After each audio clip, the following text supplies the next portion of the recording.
ensure that Tasmanians pay a Tasmanian price for Tasmanian power, to build more affordable childcare and provide free school lunches. We've laid out a plan to build more houses for people who need them, to make life easier for renters and to ensure the dream of home ownership is put back within the reach of Tasmanians who've lost hope. We've set out a plan to start repairing our health system, to train more nurses, more doctors, more paramedics, and to provide them with the infrastructure and support they need to care for Tasmanians.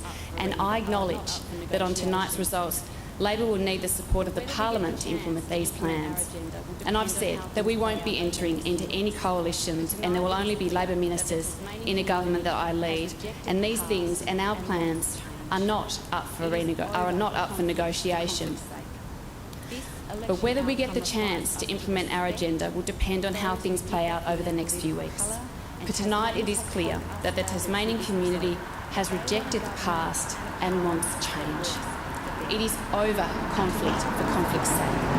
This election outcome allows us to respect those who differ in their political colour, and Tasmanians have told us loudly through this result that they want a government and a parliament that works for them. Tonight I would also like to convey my deep thanks to every single person who supported me personally and the Labor Party as we've campaigned throughout this election. Firstly, I want to thank my family and my friends for their unwavering support. Thank you so much for always standing beside me and holding me up at times when it's been necessary. Thank you to my deputy, Anita Dow, who's been a rock. Anita is a marvellous, hard-working person who has put her heart and soul into this campaign, and I'm incredibly proud to call her a friend.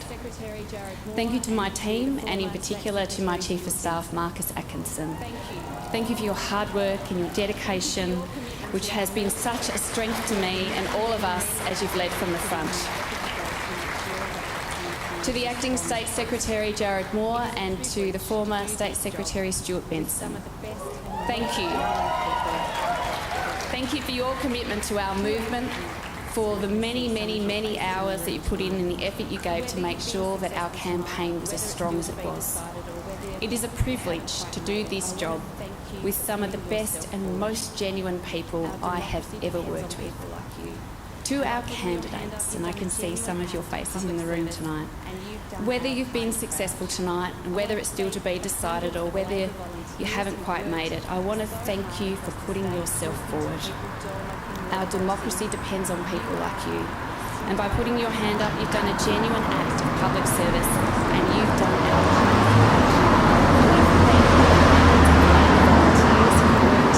So hard across the state, talking to people, door knocking, letterboxing.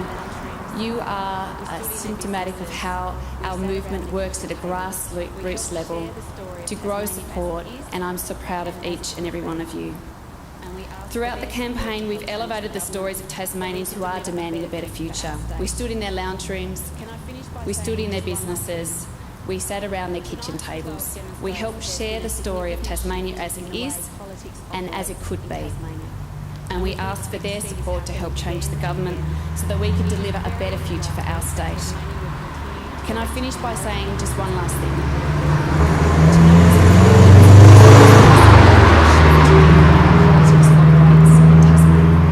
And we can expect to see this happen again and again. It is very likely that Tasmania will continue to elect minority governments, particularly with a 35-seat parliament.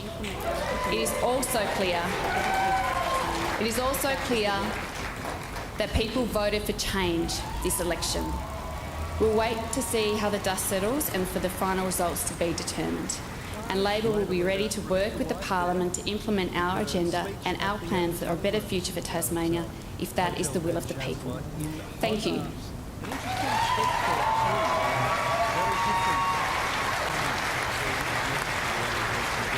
From the tally room here at the Grand Chancellor Hotel in Hobart, that is Rebecca White, the Labor Party leader, clearly not making a concession speech, not conceding at all.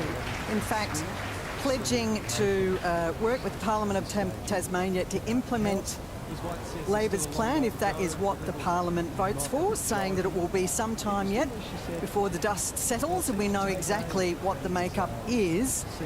Lower House of the Tasmanian Parliament. It's not quite clear to me either whether either leader has spoken with one another tonight, whether there's been an exchange of phone calls or text messages, Sarah Lovell. No, I don't know either from both of those speeches whether they have been speaking. I think what we see from Rebecca there is that clearly she thinks there's still opportunity potentially, and that there is still some unclear results that are yet to be settled, and wants to wait and see what that looks like before any final decisions are made. I do think though what we see is a clear difference between two leaders who have stood up and one, Rebecca has said she wants to work with the crossbench and she will wait and respect the will of the Parliament and have those conversations, as opposed to Jeremy Rockcliffe, who made it sound like he was governing in majority and had no mention of the crossbench, no mention of any conversations he'd had or was planning to have with people. It sounded very much like a leader who was ready to head into Parliament and start governing, you know, as if he was in majority, which I don't know how those crossbench members would be feeling right now about that. Well, I think there was a pointed message in what she was saying. Humble people don't speak of coalitions of chaos and claim victory when the results aren't clear. Erica Betts. But a humble person would have acknowledged the very low vote that her own party achieved, which she refused to do. She did not discuss in any way, shape or form why, if the Liberals were so bad as she said from her Reid speech, and I've got to say, Jeremy spoke from the heart this evening, didn't have to read the sentences that undoubtedly federal headquarters had put in front of Beck White. Very sad reflection on her, but I would have thought humility in a leader would have said, we acknowledge that whilst we've damaged the government, they haven't voted for us. We're hearing that Rosalie Woodruff will be joining us shortly. Before she does come into the Grand Chancellor Hotel, let's get the latest from Anthony Green. Anthony, what are the figures you've got for us now? So I've been running through trying to figure out who might get elected yet. So let's go back and we'll look at the overall vote. We've now got 66% counted. These figures have been consistent now for several hours. Liberals mid-37s, Labor 28.8, Greens 13.3, Jackie Lambie Network 6.7, Independents 7.9. The change in vote that's occurred since the last election, the Liberal vote well down. It's the Lambie Network vote and the Independent vote that's gone up since the last election. Now, Chamber, let's look at the overall picture of what we're giving away at this stage. The seats we've definitely given away as one is Liberal 12, Labor 10, Greens 2. No doubt about those numbers. We've got a bit of doubt about the likelies. Now, I've got the Liberals up to 14, Labor 10, Greens 5, Independents 1. I've got the Lambie Network on 2, but I can't name you who's been elected. There's a possibility in both Bass and Braddon that a member will be elected, but their ticket is completely split across 3 candidates. But in both of those regions, I think they have a good chance. That's 16, 17, 22, 32, which leaves 3 seats in doubt. I think I think the Liberals can still win an extra seat in Braddon, which would get them to 15. They've got an outside chance of an extra seat in Franklin, which would get them to 16. That's the maximum, and it will depend on that breakup. Just a couple of things on new members. 4 new members for the Liberal Party. Rob Fairs in Bass, Erica Betts and Jackie Petrusma returning to the Parliament in Franklin, and Jane Howlett moving from the Upper House in Lyons, and Josh Willey is a new Labor member for Clark, picking up a seat. Defeated members, the 2 defectors from the government, Lara Alexander and John Tucker, have both been defeated. And in terms of possible members, I think Cecily Rossell, I'm not sure of the pronunciation, in Bass, very strong chance of winning. Rebecca Pentland is the lead candidate on the Jackie Lambie ticket. Whether she gets elected, I'm not. I think there's a 3rd Liberal, but of the rest of the ticket of the Liberals in Bass, I'm not sure which one. They're all 0.2, 0.19, 0.18. 2 definites in 2 of the Rob Fairs and Michael Ferguson. So they're both elected, but the 3rd Liberal, who I think will be elected, I have no idea off that ticket. Simon Wood is a sitting member, though, and is the 3rd place, but only on 0.2 of a quota. In Braddon, if they get 3 up, I think the 3rd will be Roger Jench. If they get 4 up, Giovanna Simpson has a good chance of getting up. So as well.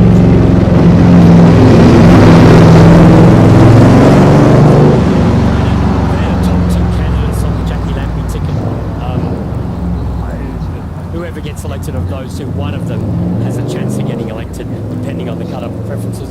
In Clark, I haven't given Christy Johnson elected, but I expect she will get elected. She's likely. I think Madeleine Ogilvie is second on the Liberal ticket. I'd expect her to get elected, but she's not that far ahead of the third place candidate. Helen Burnett, I'm not sure. If the Greens get 2 up, she will be the second Green in Clark. I think David Alburn will probably get the seat in Franklin. Labor's not in a position to win a third. Meg Brown will be the second, Labor candidate elected in Franklin. Lyons, I expect Jen Butler to get elected on Rebecca White's surplus. She's by far and away the furthest ahead, but it's a real, really split up ticket apart from Rebecca White. And I think Tabitha Badger might win the last seat in Lyons. And I think I've got no idea of the absolute last seat in Lyons. It's very split up. So that's a quick run through of what's going on. I think there are about 3 seats which are completely in doubt. But, yeah. All right, Anthony Green, thanks for that. Nick McKim, what are we likely to hear from Rosalie Woodruff?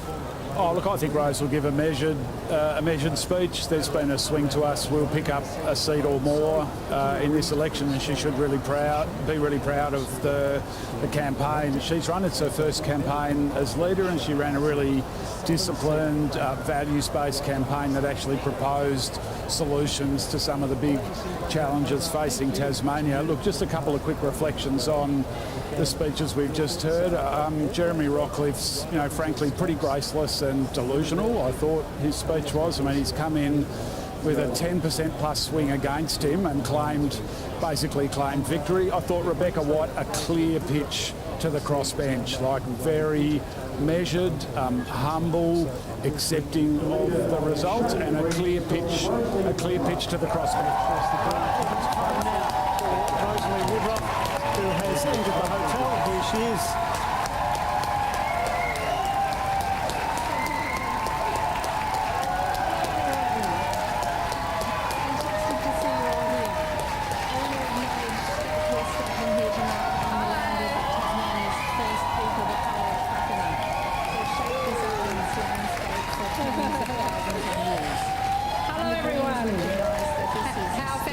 To see you all here. I want to acknowledge that we're standing here tonight on the land of Tasmania's first people, the Palawa Pakana. They've shaped this island's landscape for tens of thousands of years. And the Greens recognise that this is stolen land that was never ceded. And we're committed to returning lands, to truth-telling, to treaty and justice. I want to also acknowledge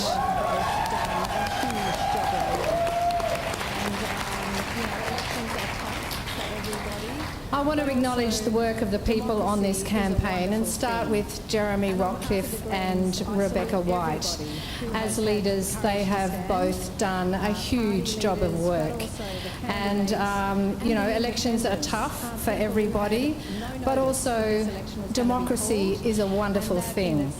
And on behalf of the Greens, I salute everybody who has had the courage to stand, party leaders, but also the candidates and the independents, people who had no notice that this election was going to be called, and that in itself was, less than perfect from a democratic point of view. People have gone hard and they've given it their best.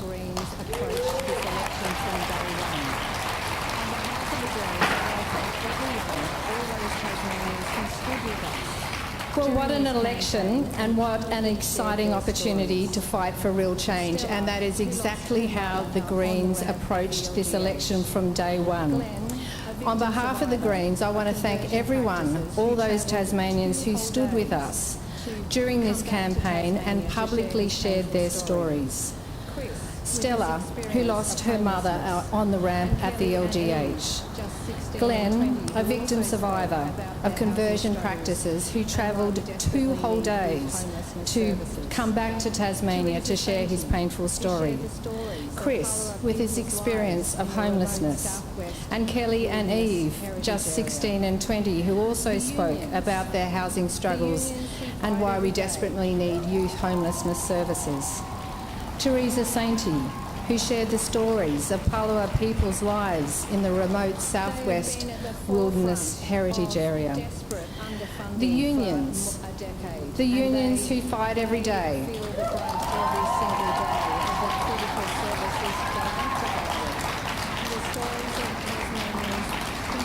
They have been at the forefront of desperate underfunding for a decade, and they feel the brunt every single day of the critical services that aren't provided, and the stories of Tasmanians who suffer real moral injury because they are forced to work under intolerable circumstances that they know are unsafe and inadequate for the work that they're employed to do. So HACSU, the CPSU, the ANMF and all the other unions, good on you for the work you do.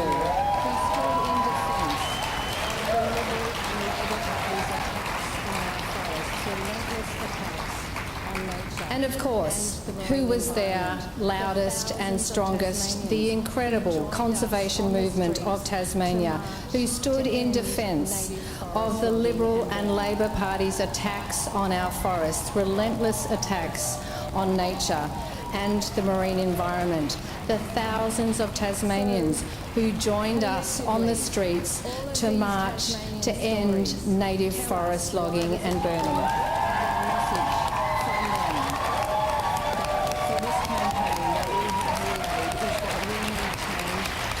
So, collectively, all of these Tasmanian stories tell us why there's a problem, and our message from them that for this campaign that we have relayed is that we need change, and change is possible.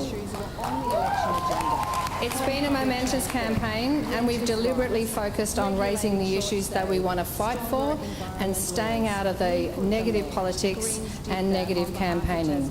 And through our work, we've made sure that critical issues were on the election agenda: free public transport, renters' rights, regulating short stay, stronger environment laws. We put them there. The Greens did that on behalf of Tasmanians. We were the only party to put forward a comprehensive plan to tackle ambulance ramping, to remove,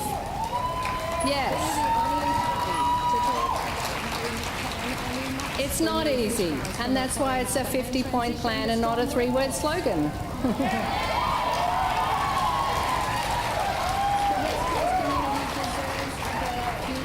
We were the only party to talk about how we can and we must remove fish farms from Macquarie Harbour and transition the strong workforce. The West Coast community deserves a better future, sustainable jobs for the long term. Also, we talked about future-focused jobs and nature tourism. And so this next term of Parliament, the Greens are going to push the next government to act on the Commission of Inquiry's recommendation and close Ashley Youth Detention Centre.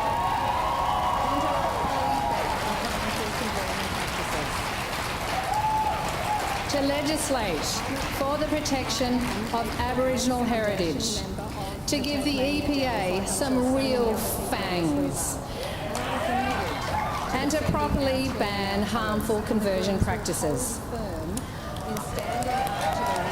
I am a proud foundation member of the Tasmania Devils, like I'm sure so many other people in this room are.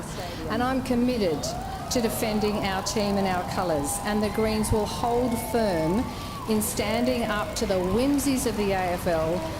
We know having a love of football doesn't have to equal support for a stadium.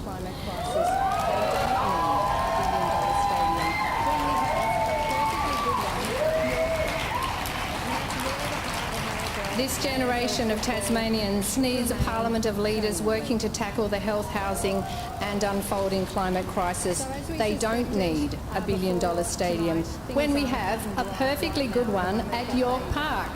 And that's where the heart of AFL and AFL football should remain. So as we suspected before tonight, things aren't cut and dried right now at the moment, but they are sure looking good for the Greens. In Bass, it's looking strong for the compassionate and incredible Cecily Russell. She is an incredible member of her community, and she has such a kind, caring heart. In Lyons, the tenacious Tabitha Badger. also looking strong for us in Lyons, and she will be and continue to be an incredible advocate for the environment. In Clark and Franklin, amazing results, and we're in the mix for second seats. And in Braddon, we've also recorded a good swing so far too. But I know some of the results haven't been as good as we hoped.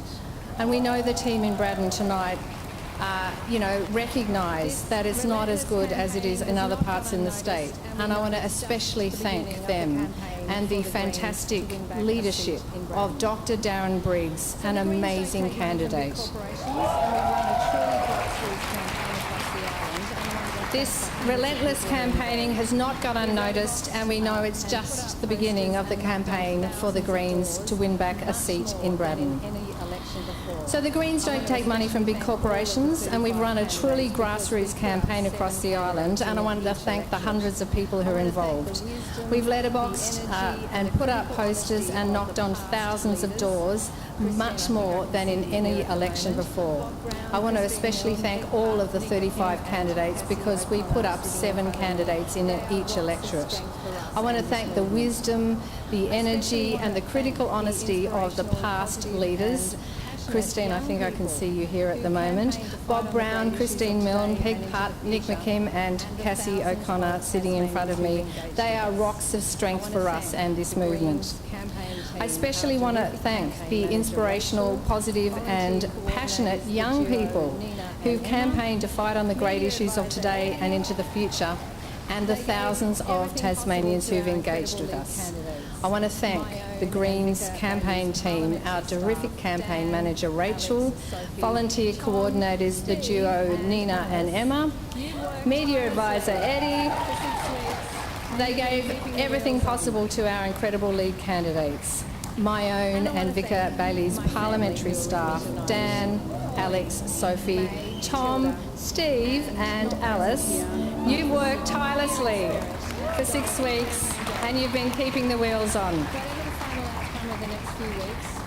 And I want to thank my family who are with me tonight. Holly, May, Tilda, and not present here, but Ziggy, here in spirit, our dog, campaign dog. Whatever the final outcome of the next few weeks, the Greens will return to Parliament further empowered to fight for Tasmanians who need a hospital bed and a secure home.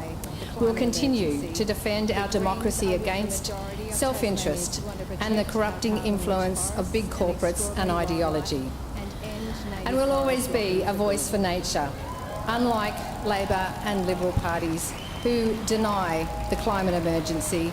The Greens are with the majority of Tasmanians who want to protect our carbon-rich forests and extraordinary wildlife and end native forest logging.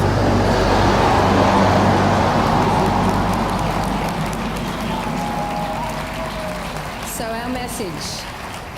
our message this election was that change is needed and change is possible. And we're fully committed to stepping into the next Parliament with this in mind. Thank you. Greens leader there, Rosalie Woodruff, delivering her speech saying change is needed, change is possible. She said that Greens in Parliament will stand up to the AFL. She said that we don't need a $1 billion stadium, suggesting that AFL games can be played possibly exclusively in Launceston. She said that in regards to ramping, that the Greens have a 50-point plan, not a 3-word slogan. She said things aren't cut and dried at the moment and things will take time to settle down. What did you make of that, Nick McKim? Well, hard to argue with any of that speech, and of course I wouldn't. Terrific speech from Rosalie, as I expected, and she's right. And we've heard it from Anthony tonight. Like the last seat or two in most electorates is uncertain at the moment. There are some pretty likely outcomes there. I think there will be at least one Lambie candidate elected. I think that's very likely, possibly more. We're looking strong in Lyons and also for a second seat in Clark, which bodes really well for us in the upcoming upper house seat of Hobart, with Cassie O'Connor as our candidate there. That's on in about 5 or 6 weeks. So, look, a good night for us all up. In terms of how the Parliament looks, let's be clear about this, and I've been there before. The Governor, in the absence of another arrangement, the Governor is going to ask Jeremy Rockliff to go in as Premier on the first day and test his support on the floor of the House. Now, whether another arrangement can be made, we'll have to wait and see, but if there's not one, that's what's going to happen. You're talking big picture there, Nick McKim, so let's see what the big picture is on the big board with Selena Ross. All right, so we want to show you where things are looking now that we're getting towards the end of the night. So we have the Liberals with 12 seats. We have Labor on 10. We have 2 with the Greens. Now, as it's looking, the Liberals are looking quite strong in both Braddon and Bass. So we're going to take those 2 seats and move them over to the Liberal side. As for the Greens, they're looking strong in Clark, in Lyons and in Bass. They also, if everything goes well for them, are looking strong in Lyons. So we're going to move those 4 seats into the Greens block there. Now, we can see there's still 4 seats left for Liberals that they need to get a majority to form a minority government, I should say. For Labor, that's another 8 seats that they need. So for Labor, they've got 8 squares here that need to be filled. But there are only 5 seats left over here that are in doubt. So it's just not possible for Labor to form a minority government unless Rebecca White goes back on her word that she won't work with the Greens. If she did work with them, they could potentially form a minority government with some support from the other remaining undecided seats as well. For the Liberals, there are a couple of options. So they could potentially work, they need 4 more, there are 5 over here. So that would rely on most of those supporting the Liberal Party in order for them to go that way. Otherwise, they could rethink their position on the Greens. Those 6 potential Greens there would help fill that space there. Now, there is so much left to unfold. We don't know if that will all go that way that we're talking about, but if it does, the Greens will be in a really strong position to help determine how this Parliament looks. Selena Ross, thank you so much for your insights throughout the whole night at the big board. Now, tonight's election is the first since the ABC team has lost a much-loved former member, set designer Lee Tierney. Lee spent more than 45 years at the ABC, and in that time worked on dozens of federal, state and territory elections. The former head of ABC Elections, Eric Knapp, has said that the success of those broadcasts hinged on Lee's preparation and execution. He created working spaces brimming with technology and complemented by deliberate visual messages to the audiences. From all of us at the ABC Elections team, we send our love to Lee's family and friends. Vale, Lee Tierney. Now, for some final thoughts, Anthony Green, let's go to you.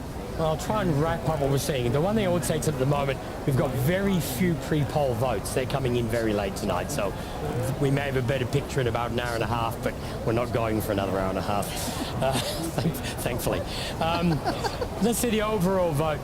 37.5 for the Liberals, 28.8 for Labor, 13 for the Greens, 6.7 for Lambie Network, 7.9 for all those individual independents, and 5.8 for other. Just to stress the point, we've got over 20% for others beyond the 3 traditional parties in Tasmania, and that's more than twice the highest previous figure. So, and to look at that change in vote, it has been from the Liberal Party to others, and as I said earlier, the Labor and Green vote is basically unchanged since 2014. It's actually the loss of Liberal support to others, which has been the shift over the decade. We'll now look at the chamber. Now, the numbers we're certain of are not, I like this, Liberal 12, Labor 10, Greens 2. I've been trying to push a few more likelies.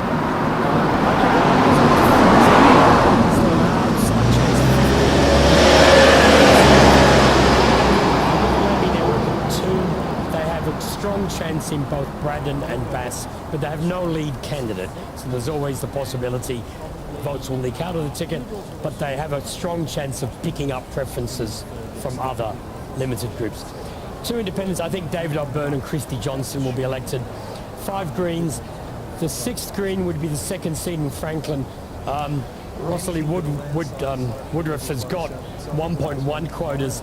The other 0.5 of a quota is split across 6 candidates, and I suspect it's going to leak out.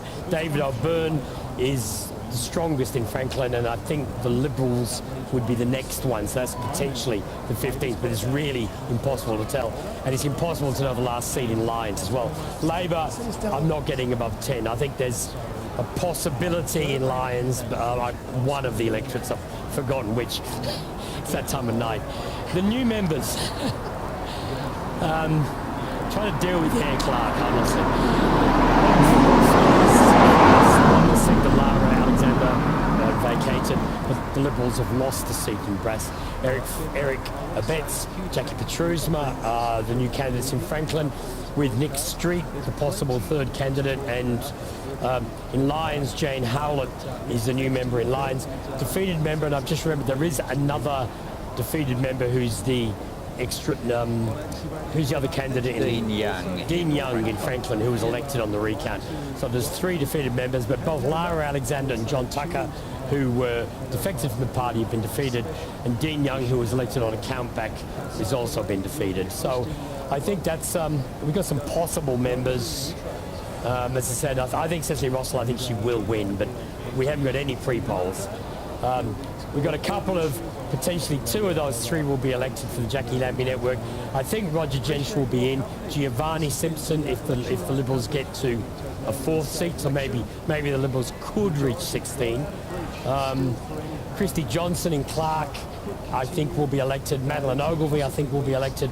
And Helen Burnett, if she gets the 2nd Liberal. And I think David O'Byrne, Nick Street, Meg Brown, there's a number of people there who could get elected. So there's a lot more counting to come. But it's definite the Liberals have more seats than Labor, but neither of them are anywhere near, the Liberals are not anywhere near a majority government, and the Greens have got a very powerful position in the new Parliament.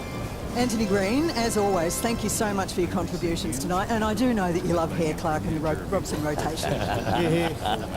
Now, for some quick summing up for the night, I'm going to start with you, Leon Compton.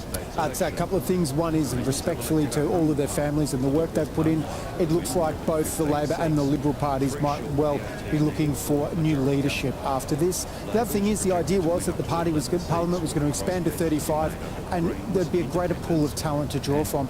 You've got Rob Fairs, you've got Giovanna Simpson potentially coming in for the Libs.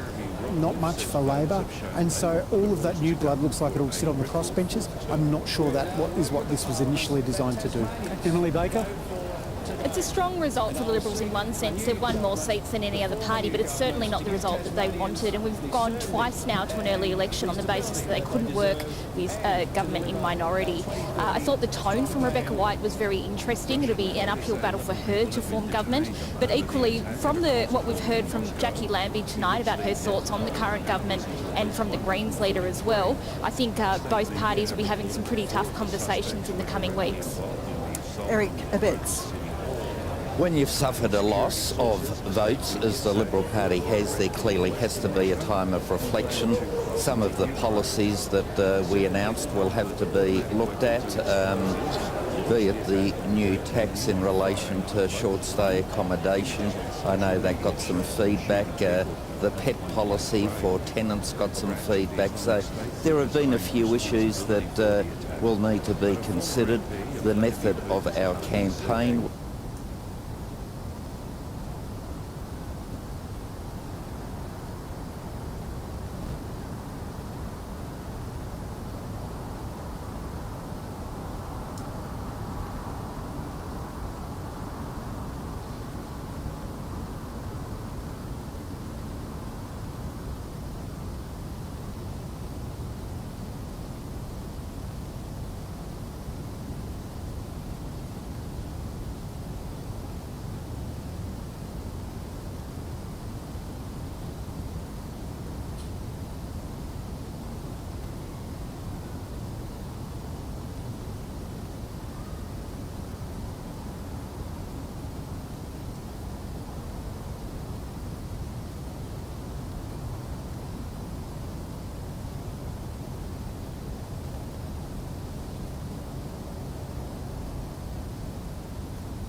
As I've said to them, I am well and getting stronger every day by focusing on the things that will help me heal. In a statement from... Before those two crashes, did you have an inkling that something wasn't quite right at Boeing? So it wasn't exactly me that had the inkling, but the reporting that stemmed from what happened from the 2018 and 2019 crashes. You heard from whistleblowers that came forward that said things began to change at the company sometime in 2017 with supply chain issues. Incredibly sad to hear of the news. With a slimmed-down lineup of senior working royals, having King Charles and the future Queen out of the public eye for an indefinite period of time will put pressure on the monarchy and raises questions as to who will be asked to step up and fill their shoes. We have two principal members of the royal family diagnosed with cancer. This is unprecedented, unheard of, and a huge blow actually to both parts of the family and to the royal family as a whole. The chemotherapy will take its toll, of course. She is working behind the scenes, I understand. She just cannot be out there doing public duties. You know, there are 11 working members of the royal family. There are 9 others that are stepping up. Thank you so much. That's very sweet of you to come and say hello to us. Princess Catherine won't be disclosing the type of cancer and has asked for her privacy to be respected. The royal family's hoping revealing the truth will temper the intense public interest in the life of the nation's Queen in waiting. Catherine Duce, ABC News, London. Russian officials say they've arrested 11 people, including 4 suspected gunmen, following a deadly attack on a concert hall in Moscow. The death toll has reached over 140 people, with the Islamic State claiming responsibility. Only weeks ago, the US had warned the Kremlin of a possible terror attack. And a warning this story contains distressing images.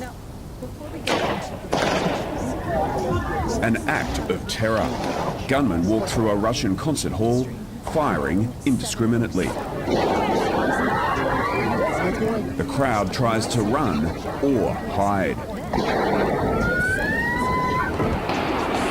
But shooting continues to reverberate through the building. The shots were not sporadic. There were constant volleys of gunfire. People began to panic, started to run and collided with each other. Some fell down and others trampled on them. Special forces stormed the music venue after reports the attackers had barricaded themselves inside. They threw a Molotov and everything caught on fire. We ran to the exit, but it was locked, so we had to hide in the basement. The whole building ablaze. Dozens believed trapped after the assailants set off explosives. Emergency services swarmed the scene of the deadliest attack inside Russia in years. Unfortunately, the number of deaths due to the terrorist attack is increasing. In a statement, the Islamic State affiliate in Afghanistan, called ISIS-K, claimed it was responsible. The attack comes after President Vladimir Putin dismissed a warning from Washington of a terror attack as obvious blackmail. All Americans in Moscow to avoid any large gathering, concerts, obviously shopping malls, anything like that. US officials briefed on the matter said its intelligence on Islamic State activity was shared with Moscow. Islamic State said the attackers had retreated to their bases safely. Security is ramped up and big events cancelled this weekend as a nation grieves on one of its darkest days. Steve Kinane, ABC News. The latest resolution for a ceasefire in Gaza has been defeated at the United Nations Security Council. The vote, led by the United States, was vetoed by Russia and China, saying that it wasn't strong enough in demanding an end to the fighting. Israeli Prime Minister Benjamin Netanyahu is vowing to press on with plans for a ground offensive into Rafah, where 1.5 million Palestinians have taken refuge. This is despite warnings from the US that any such assault would alienate its allies and a rising death toll. 32,142 people have been killed in Gaza since October 7, according to the Health Ministry. It risks killing more civilians. It risks wreaking greater havoc with the provision of humanitarian assistance. It risks further isolating Israel around the world and jeopardizing its long-term security and standing.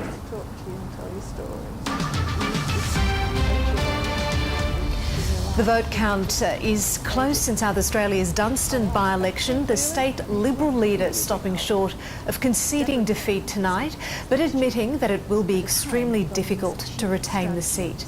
Thousands of voters cast their ballots in the seat in Adelaide's Inner East today in a by-election that was triggered by the political retirement of former Premier Stephen Marshall.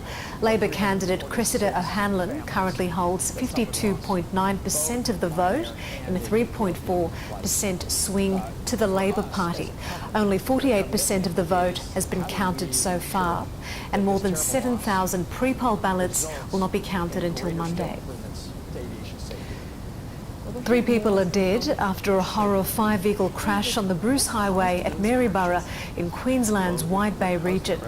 Police say that lithium batteries on board a truck involved in the crash burst into flames on impact, and the fire took hours to bring under control. 3 other people who suffered minor injuries are lucky to be alive. A fireball on the Bruce Highway. As a result of this crash, 3 people are now tragically dead. Police say late last night a 53-year-old Maryborough local was killed when he turned right off Walker Street into the path of a southbound semi-trailer carrying watermelons. The heavy vehicle slammed into another semi-trailer which was travelling north. It was carrying a load of lithium batteries. The trucks burst into flames. Both drivers died at the scene. The fire was so intense, specialist police officers had to be called in to identify the men.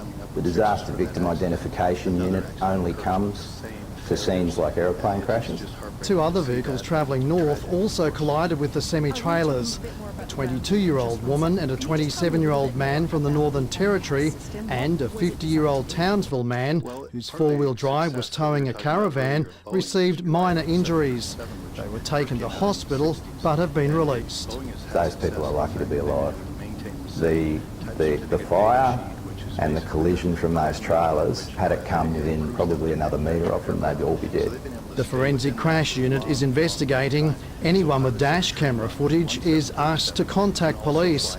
Queensland's road toll has increased to 60, 10 more than this time last year. James Kelly, ABC News. A 37-year-old man has been charged with murder after another man's body was found on a footpath in Sydney's west. Police have alleged the 2 men were involved in a prearranged fight. Police were called to the scene here in the Western Sydney suburb of Malonba at around 8:45 p.m. on Friday night. When they arrived, they found a man on the footpath with significant head and body injuries. Paramedics attempted to treat him, but he was unable to be revived. Shortly after the discovery, police responded to a car crash in the same area. They located the vehicle involved and found a 37-year-old man hiding in the bushes nearby. He was arrested and has been charged with murder. Police say they understand the men were involved in a prearranged fight at a home. They'll allege the 38-year-old man transported the injured man to the street here where he was found by a member of the public. The accused is set to appear in the Parramatta Bail Court tomorrow.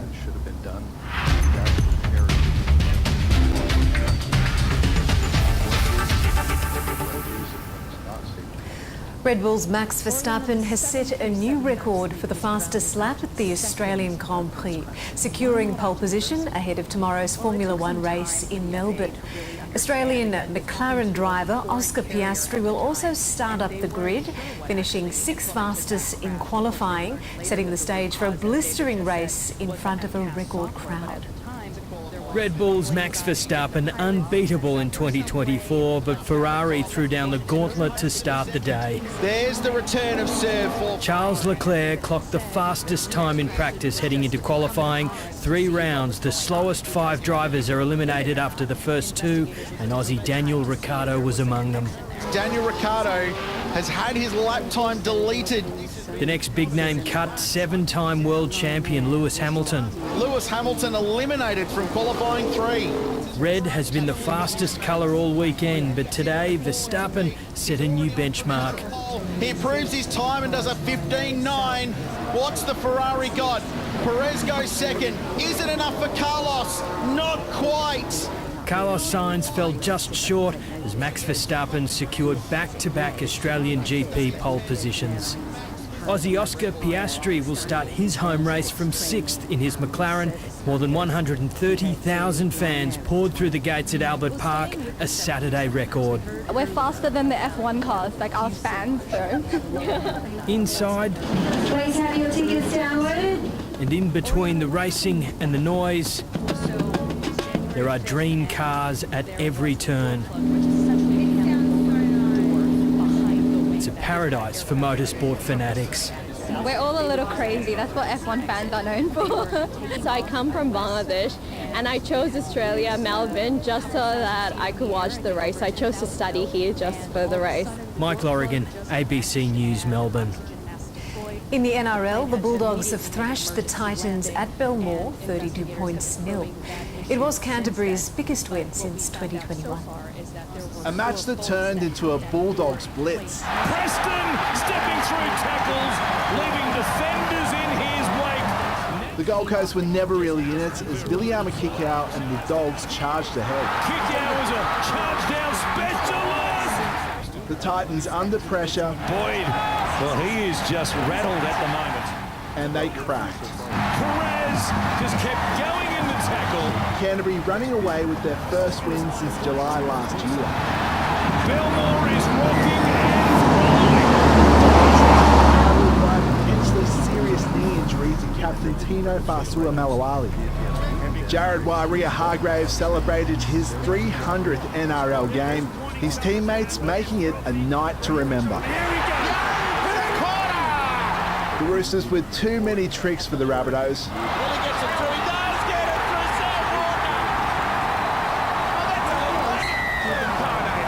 The Tricolours winning 48 points to 6. Billionaire chairman Nick Politis personally thanked Hargreaves for his service. Couldn't be more grateful and thankful to the game and to the Roosters. It was a shocking night for South Sydney. The club hasn't won a game this season and is last on the ladder. It's disappointing. It's probably the lowest point of my career right now. The New Zealand Warriors broke their winless start against the undefeated Raiders. Roger is back. Canberra had a try disallowed. Cleaned up by Tarpany. The bunker ruling this was a knock-on from Raiders prop Joe Tarpany. It can get frustrating, but you know we've got a job to do and we have to look past that. Michael Rennie, ABC News. In the Super Rugby Pacific, the Fijian Ndrua have narrowly defeated the New South Wales Waratahs 8 minutes into Golden Point overtime. Meanwhile, the Brumbies have thrashed Moana Pacifica to make it 3 wins in a row. Playing in 40-degree heat and 100% humidity in front of a huge Fijian crowd, a Golden Point thriller tested the stamina of two inseparable sides. A 10-point deficit early on didn't deter the home side spirits, who quickly turned the scoreboard around with 26 unanswered points, including a first-half hat-trick to Iosefo Massi.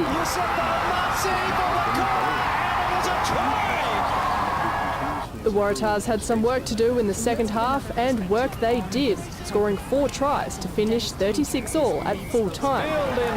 Drua's Kemu Valentini gave the home side reason to cheer 8 minutes into Golden Point, slotting a drop goal to seal the 39-36 point win. It was a tough game, almost played 100 minutes of a match. I think we let the Waratahs back in the second half, and for quality sides like this, we can't afford to do that. Last night, an early contender for Try of the Year showed what mood the Brumbies were in as they thrashed a mid-table Moana Pacifica side. 4 tries to Moana's 2 in the first half had the home side leading by 15 points, but it was just a glimpse of what lay ahead. A yellow card to Ollie Sapsford, which led to a Moana try, was the only slip-up in an otherwise classy second half. With attacks so good, it even had the camera operators fooled. The Brumbies finished the game 60 points to 21 victors. Good crowd, good atmosphere, and everything stuck tonight, which is kind of a trend that we're seeing now in the last 3 rounds. We're starting to get it together. We're starting to find a bit of a connection with one another on the field. The Brumbies play the Reds next Saturday at Lang Park. Anthea Moody, ABC News.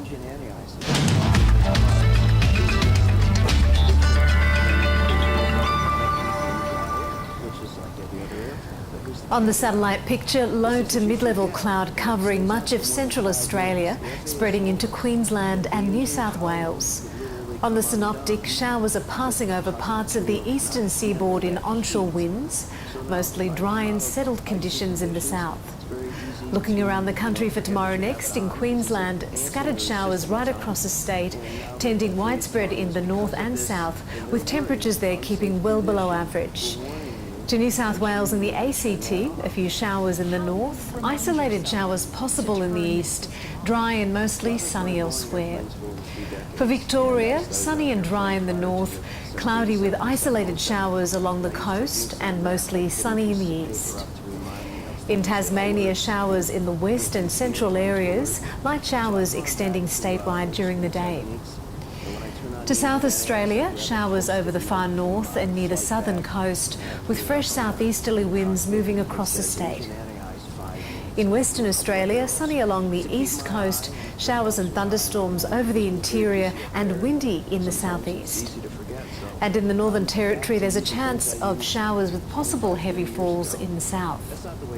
And looking ahead to Monday's forecast for our capital cities, a shower or two in Brisbane, sunny in Sydney and Canberra, partly cloudy in Melbourne, cloudy in Hobart, cloud clearing in Adelaide, a fine day for Perth, and for Darwin, a shower or two getting right up to 33.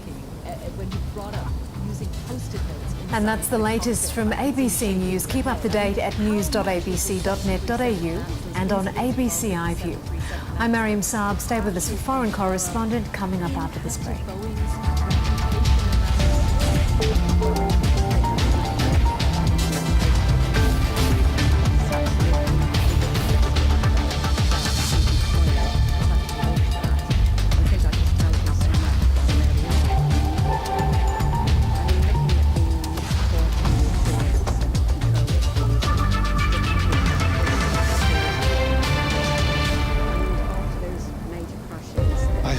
Becoming as nimble with the truth as the rest of your family.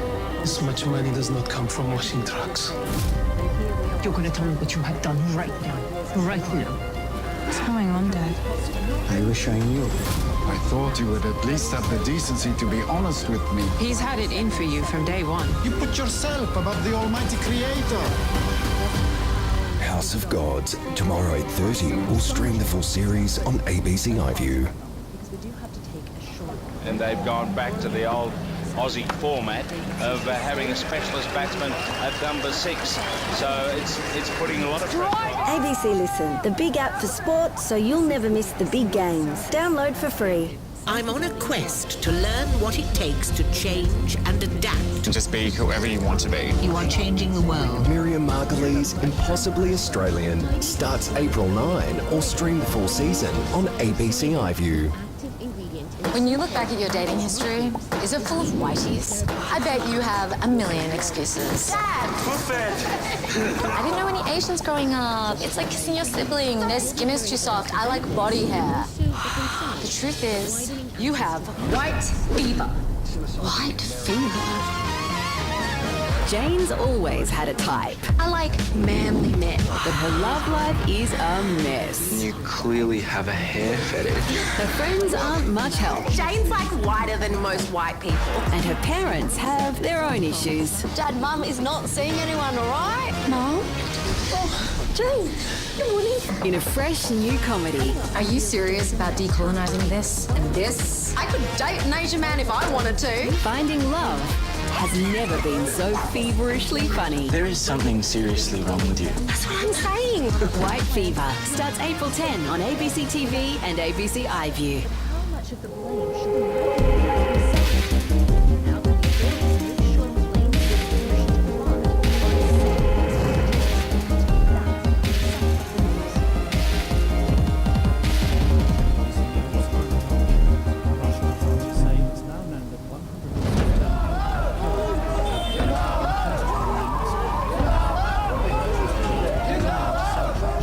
I'm in the Indian state of Punjab, and a protest is happening about a killing that took place on the other side of the world. Breaking tonight, a stunning allegation. The Prime Minister accuses India of being behind the killing of a Canadian on Canadian soil.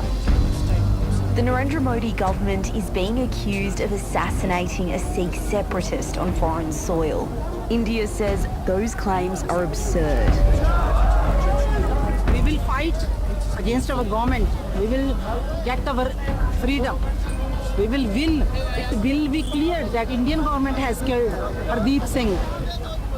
Hardeep Singh Nijjar ਹੈਗਾ ਉਹਨਾਂ ਦੀ ਨਾ ਬੇਰਹਿਮੀ ਨਾਲ ਕਤਲ ਕੀਤਾ ਗਿਆ ਹੈਗਾ ਠੀਕ ਹੈ ਇਹ ਜਿਹੜਾ ਬਿਲਕੁਲ ਸਹੀ ਨਹੀਂ ਹੈਗਾ ਕਿਉਂਕਿ ਹਰ ਇੱਕ ਪਰਸਨ ਹੈ ਹਨਾ ਆਪਣੇ ਹੱਕ ਲੈਣ ਲਈ ਕੀ ਹੈ ਵਧੀਆ ਹੈਗਾ ਇਦਾਂ India says this movement, fighting for an independent state called Khalistan, is a threat to national security.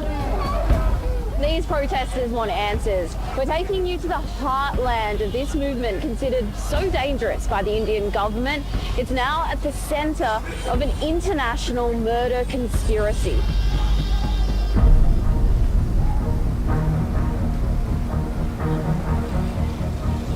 He's an intelligence man. Intelligence da banda. Was waiting for. While we've been investigating how Indian authorities are treating this movement, agents have been pressuring us too. Why haven't told me that your permission was cancelled? And you need to give us a reason for why you've suddenly decided not to allow us.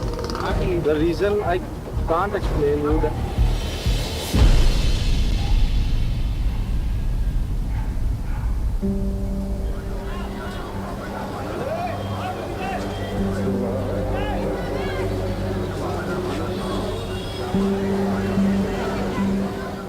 Punjab in India's north is the heart of the Sikh community.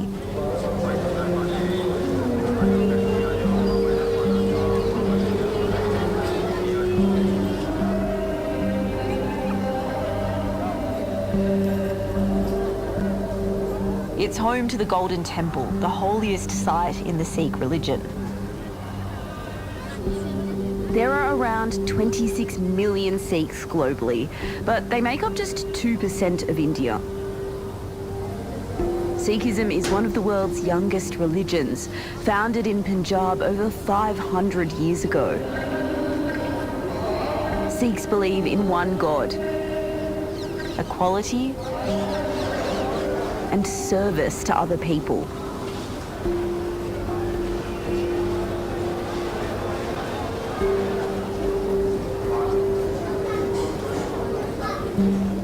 Hello, Avani. Nice to meet you. I'm meeting the members of a group called Dal Khalsa, which wants to split from India and create its own independent Sikh nation called Khalistan. Kanwapal Singh is one of their leaders. So we have to clean our foot before entering into the Golden Temple. This is the most sacred place of the Sikhism. The Modi government sees Dal Khalsa as a radical extremist organisation. Its members are heavily monitored by Indian intelligence. Even at the temple, we're being watched. At least 6 to 8% from the intelligence department were accompanying us. They were just scanning us, what we are doing, what we are talking. How do you know their intelligence? You see them daily. Every protest, every function of Dal Khalsa they come, they take notes, they make films and they send it to their governments. We are under scanner of India. We want Punjab to be a separate, independent country. We want to become the masters of our own destiny. We want to rule as we are a sovereign people. The idea of Sikh independence was first raised in the 1600s to deal with persecution by the Muslim Mughal Empire. When the British left India in the 1940s, some Sikhs had hoped to gain their own nation. That didn't happen.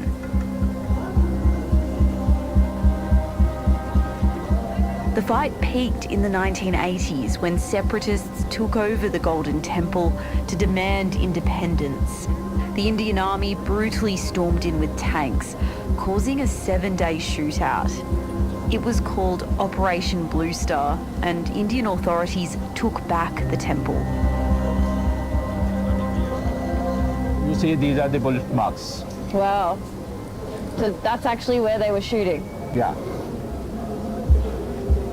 Memories of that dark time permeate every corner of this temple. The government says more than 600 separatists and troops were killed in the shootout. But human rights groups estimate thousands of innocent pilgrims were caught in the crossfire. They all sacrificed for the cause of Sikh religion and Sikh sovereignty. Tucked away in one of the many rooms of the Golden Temple, portraits stand as tributes to the separatists who were killed.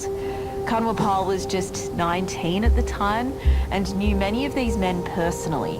Watching the violence drove him to join the Khalistan movement. At that point, we were angry. What government did with us, it alienated us from the government. We lost oneness with this country. Indira Gandhi was Prime Minister at the time and ordered the storming of the temple. In a retaliation that shocked the world, 2 of her Sikh bodyguards assassinated her. I felt proud of those 2 Sikh bodyguards. They took it as their religious obligation to carry out and to finish, or what I can say is to punish the sinner as Indira Gandhi sinned. Indira Gandhi's assassination led to attacks on Sikhs across India. Thousands were killed. Less than a year later, in response to Operation Blue Star, Canadian authorities accused Sikh separatists of detonating a bomb on an Air India flight travelling from Montreal, killing all 329 people on board. When states come crushing you with tanks and bullets and bombs, what else option you have other than to defend yourself and retaliate and resist? Resistance is in the Sikh nature. We never give in. We never give in. We stand against the repression and we fight and fight and fight.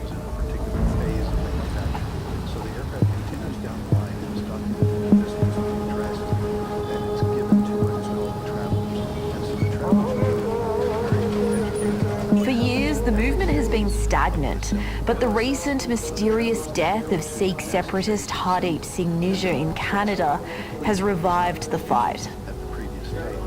It was in the car park of a Sikh temple like this that Hardeep Singh Nijjar was shot dead in June last year in Vancouver.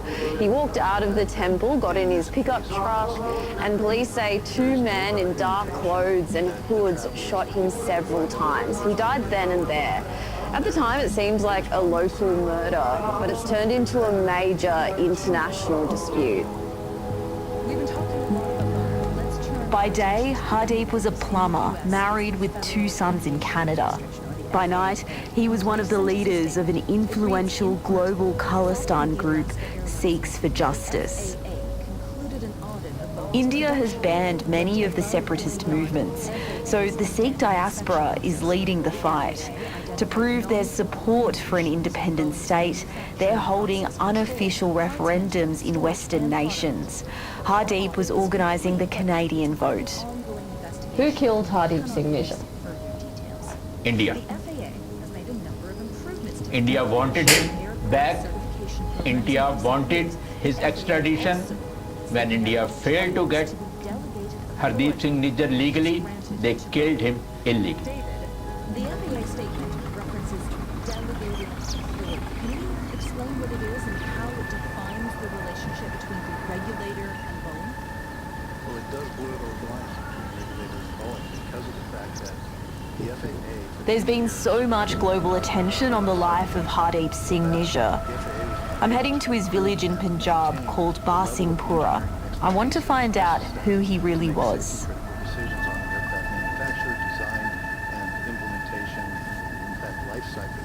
The house Hardeep grew up in is still on this potato and wheat farm. Gurcharan Singh has worked for the Nijjar family and shows us around. So this is the house?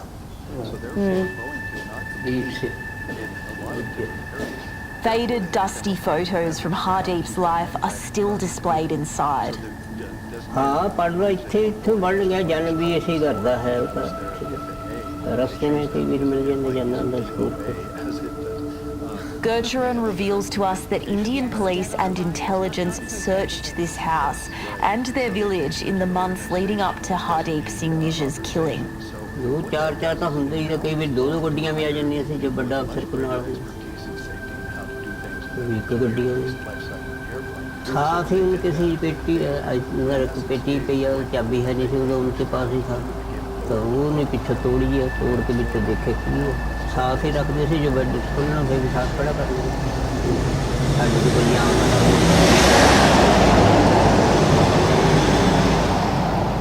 तलाशी लेनी है कहते तलाशी बाकी ਉਹਦਾ ਘਰ ਕਿਹੜਾ ਆ ਕਿੱਥੇ ਰਹਿੰਦਾ ਸੀ ਕੀ ਸਾਰਾ ਜਿੱਦਾਂ ਹੁਣ ਤੁਸੀਂ ਦੇਖਿਆ ਕਿਤੇ ਦੇਖ ਕੇ ਗਏ कली कली पेटियां हो सब कुछ बेड उसे बेड डिपेंड बेड पे बेड सारी तलाशी कर देखे बिचों कुछ निकल क्या चीज नहीं हुए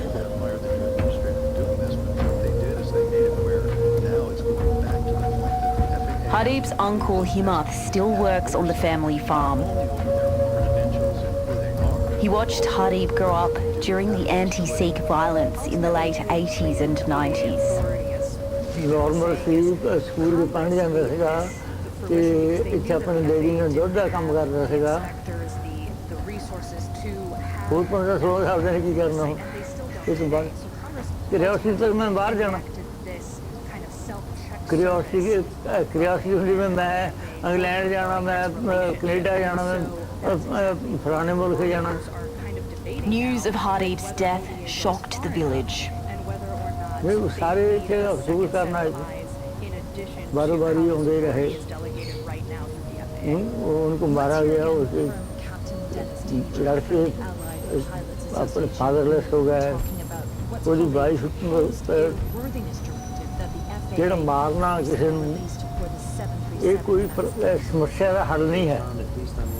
Hardeep's uncle says his nephew wasn't a terrorist, despite the Modi government's claims. उससे कोई हरकत नहीं थी फिर कनेडा इन्हें जे रहा तो उससे कोई वो हरकत नहीं सन पता सरकार ने गोली मार दी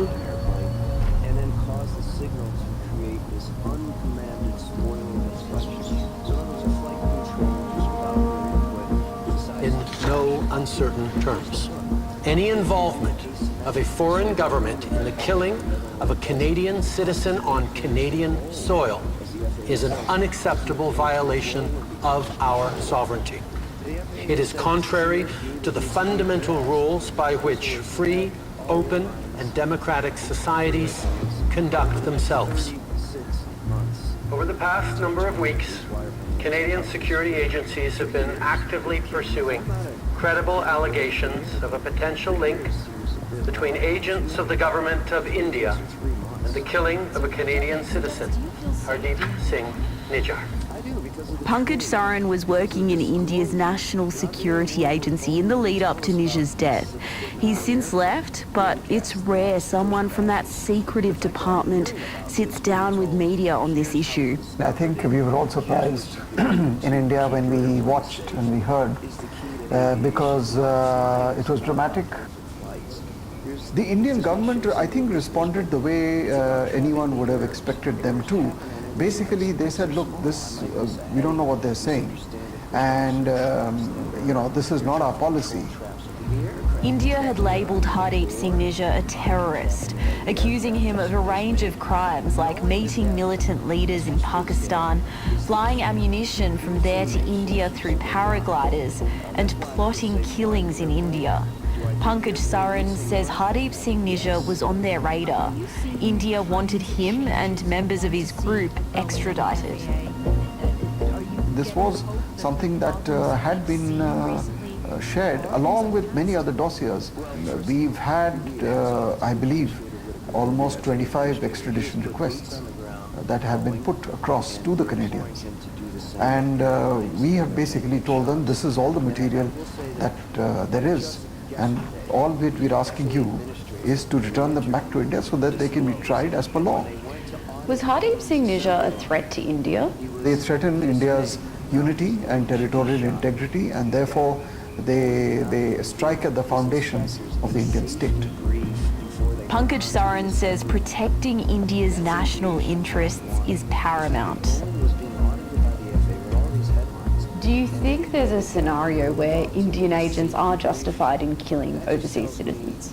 Theoretically speaking, if someone has to defend your country against threats which you perceive to be are of your core national interest, then all means are fair. This is the practice that has been followed since time immemorial by every nation on earth. This is nothing unique or specific to India. So at a conceptual, theoretical level, of course, every nation has the responsibility to protect and defend itself. For months, Canada's allegations against the Indian government seemed to be isolated. Then, at the end of last year, another stunning allegation came to light. US authorities charged a man with plotting to kill a Sikh separatist in New York, saying he was acting on the orders of an Indian agent. The alleged plot failed. I can say that this is something we take very seriously. A number of us have raised this directly with the Indian government. Canada said this gave its claims legitimacy. The news coming out of the United States further underscores what we've been talking about from the very beginning, which is that India needs to take this seriously. Sikh separatists in Canada, the US and the UK have been warned by authorities in their countries that their lives are in danger. While we've been investigating this story, we've discovered that officers from Australia's intelligence agency, ASIO, have met up with Sikh separatists in Australia as well. Samar Kohli is one of the leaders of the Khalistan movement in Australia. He's been working with Hardeep Singh Nijjar's group, Sikhs for Justice. We met at a cafeteria, and at that time they had basic questions on the referendum, what the referendum is about, whether do we feel that that there's a foreign interference, to which I said yes, and I could give an examples, and I gave them a couple of examples there. He says ASIO officers have met with him since the killing. I think a week after the assassination, I met with ASIO again, and well, I told you this is going to happen, and then the question was whether we feel that threat is real in Australia. I think that everything is possible. The way they use the terminology is we are aware of what is happening, we are monitoring everything, we know who the key figures are, and we're making sure all those key figures are safe. When Narendra Modi met his Australian counterpart, he urged him to take action against Khalistan supporters. प्रधानमंत्री Albanese ने इस संदर्भ में जो कदम उठाए हैं, मैं इसके लिए उनको धन्यवाद देता हूं। साथ ही उन्होंने मुझे एक बार फिर आश्वस्त किया है कि वो ऐसे तत्वों के विरुद्ध सख्त एक्शन लेते रहेंगे। The Australian government has had to walk a fine line, defending the right of Sikh separatists to protest. But in the lead up to the Khalistan referendum, Hindu temples were vandalised in Sydney, Brisbane and Melbourne. मंदिरों पर हमलों की खबरें नियमित रूप से आ रही हैं। स्वाभाविक है कि ऐसे समाचार भारत में सभी लोगों को चिंतित करते हैं, हमारे मन को व्यथित करते हैं। हमारी इन भावनाओं और चिंताओं को The Australian government promised to take action. Documents obtained under Freedom of Information show that Australian police in Queensland believe the graffiti may have been done by Hindu groups to frame Sikh separatists. They say similar vandalism in Victoria could have also been done by the same person. But Queensland police say there's no current admissible evidence to link any Hindu person to the crime.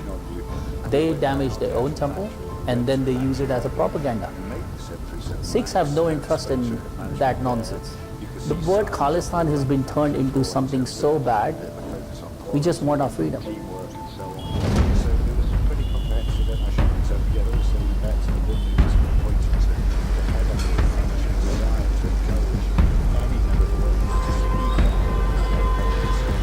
In Punjab, it's India's Republic Day, a celebration of independence from Britain. If the overseas killing was designed to put off the Khalistan movement, it looks like it's failed. Kanwarpal Singh and his Sikh separatist group are getting ready to protest. People are being killed on foreign soils extrajudicially. They energize us. They give us enough reasons to keep our fight going.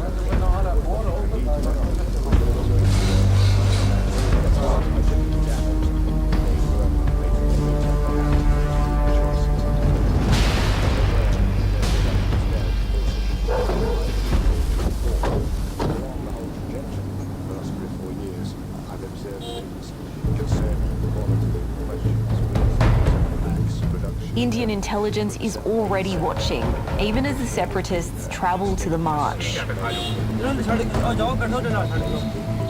He's an intelligence man. He was waiting for...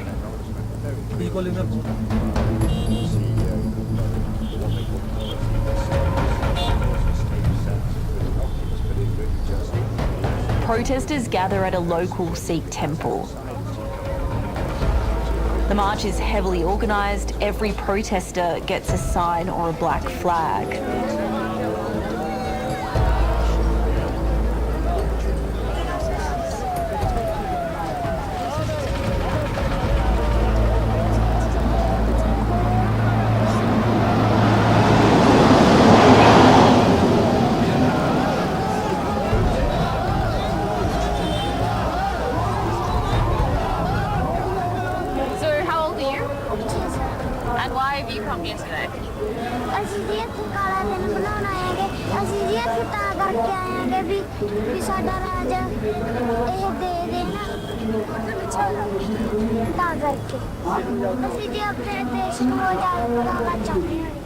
You brought your little son here to this protest. Why did you think to bring your little child as well? ਅਸੀਂ ਸੰਘਰਸ਼ ਲੜ ਰਹੇ ਹਾਂ ਜਿਹਨਾਂ 'ਚ ਸਾਡਾ ਆਜ਼ਾਦ ਦੇਸ਼ ਖਾਲਿਸਤਾਨ ਨਹੀਂ ਬਣ ਜਾਂਦਾ ਅਸੀਂ ਘਰਾਂ 'ਚ ਟੇਕੇ ਬੈਠਣ ਵਾਲੇ ਨਹੀਂ ਜਿੰਦਾਬਾਦ ਜਿੰਦਾਬਾਦ ਜਿੰਦਾਬਾਦ ਜਿੰਦਾਬਾਦ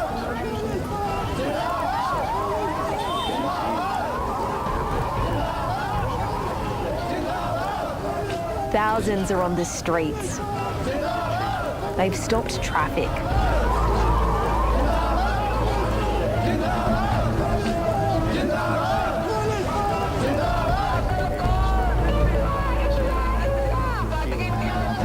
As the day goes on, the presence of the government's intelligence officers becomes harder to ignore.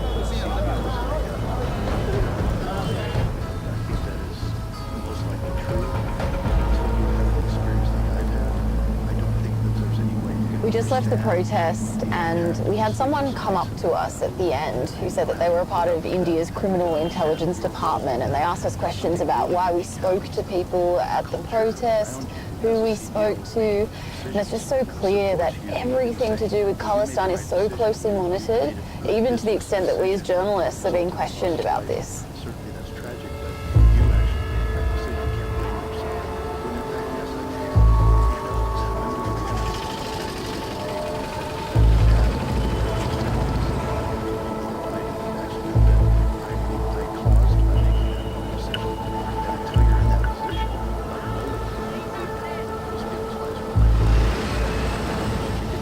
It's our last day in Punjab and we're heading to the border with Pakistan, where the seeds for this movement were planted. Every day, thousands of tourists go to a public ceremony at the border. But Indian authorities approach as we arrive.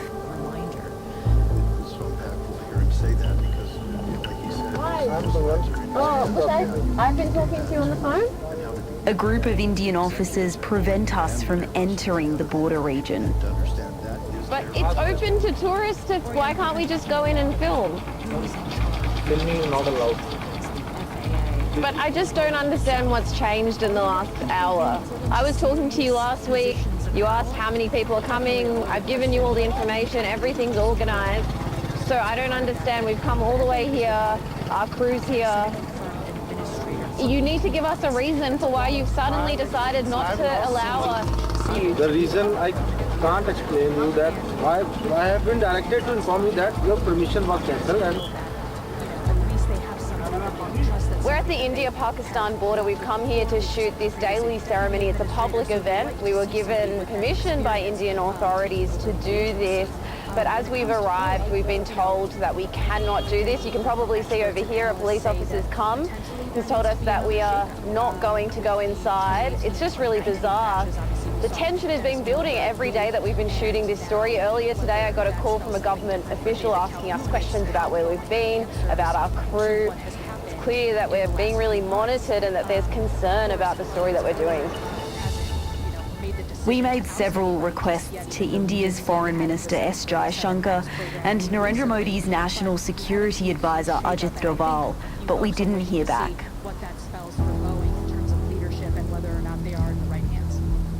Ajay Sani has been tracing the Khalistan movement for nearly 30 years. He says we should be looking at this in light of the upcoming election. Now, this is very good propaganda for both sides. The Khalistanis are able to project themselves as, exaggerate their victimhood, project themselves as targets of Indian state atrocity and state excess. As far as the current Indian government is concerned, well, it serves their narrative of a muscular state, a state that will, in language that has been used by the leadership, that will go into their homes and kill them. So this feeds the profile that the present regime seeks to project among its supporters and in the forthcoming election.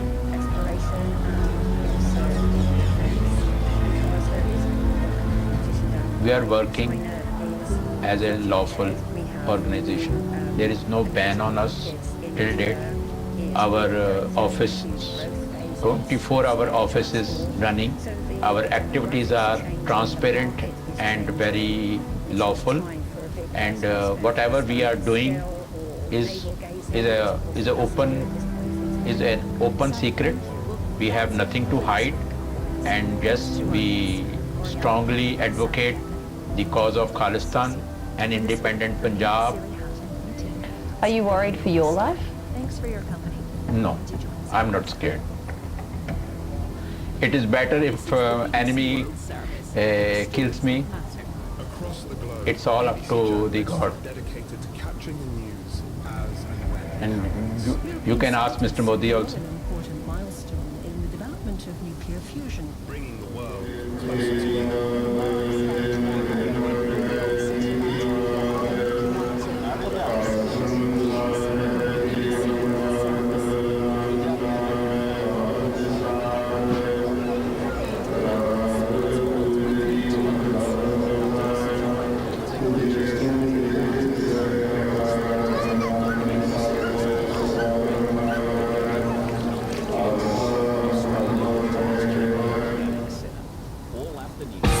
Gone, but never forgotten. He was just one of those people that had that presence. the best rock and roll singer I've ever seen. Bon Scott. As time has gone by, his legend has become bigger. I wish he was here to know that he made it. He really did make it. A special encore screening to mark 50 years since he joined AC/DC. There was no future, there was only now. I think he was lonely. He used to always say to me, I'm not here for a long time, I'm here for a good time. Australians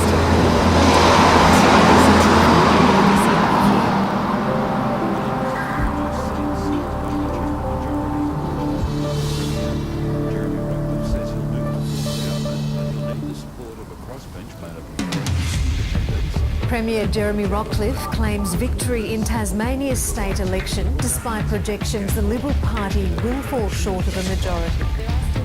Looks like a fourth consecutive win for the Liberal Party. It is clear that Tasmanians have voted to reject the Liberals.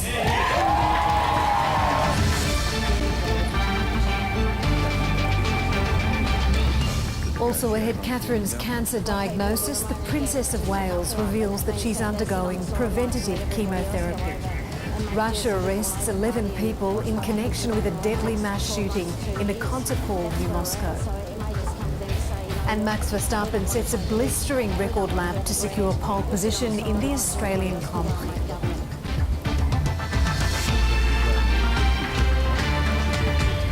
Hello and welcome to ABC News. I'm Mariam Saab. Premier Jeremy Rockliff has claimed victory and a fourth term in government for the Liberal Party, despite ABC projections showing the party well short of a majority. Tasmanians have voted for a hung parliament, with the Liberals' primary vote dropping compared to 2021 and their votes instead going to Independents, Greens and the Jackie Lambie network. Mr Rockliff says that he's only just getting started and will seek to form a new minority government. Looks like a fourth consecutive win for the Liberal Party.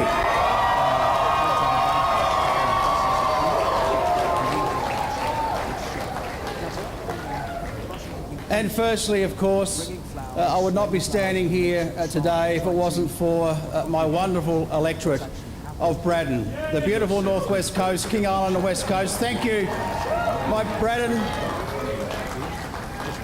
I've represented Braddon for 22 years and been proud to do so. I wouldn't be here without the Braddon electorate, and I look forward to representing them for at least another 4 years as well.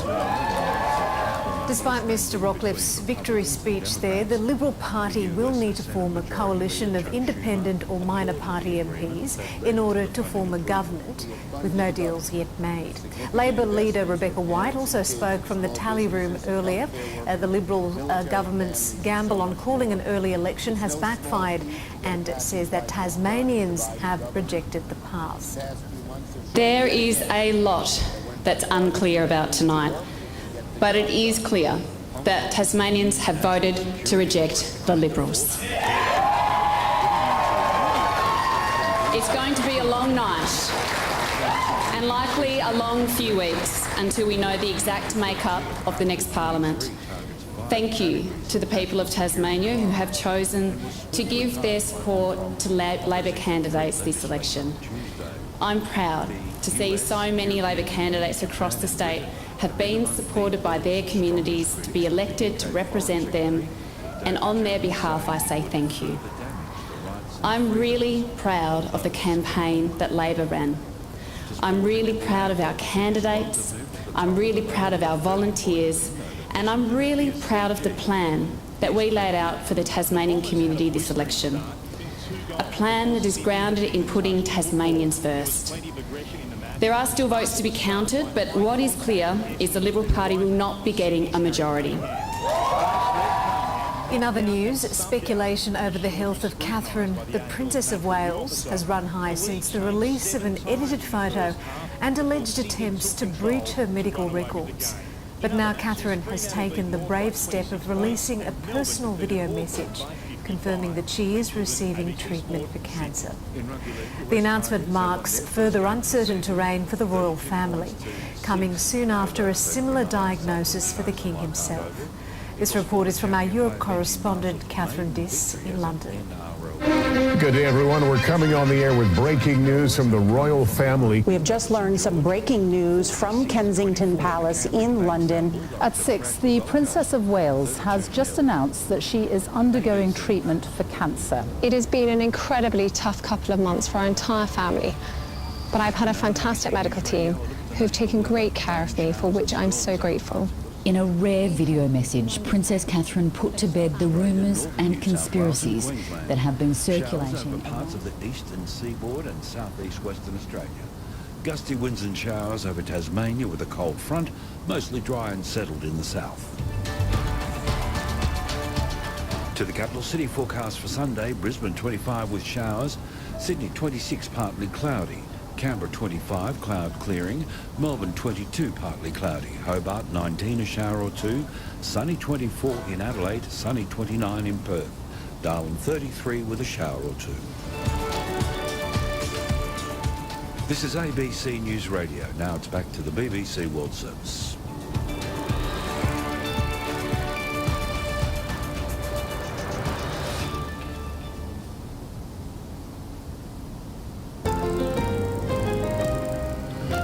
Hello and And welcome to NewsHour from the BBC World Service, coming to you live from London. I'm James Kamarasamy.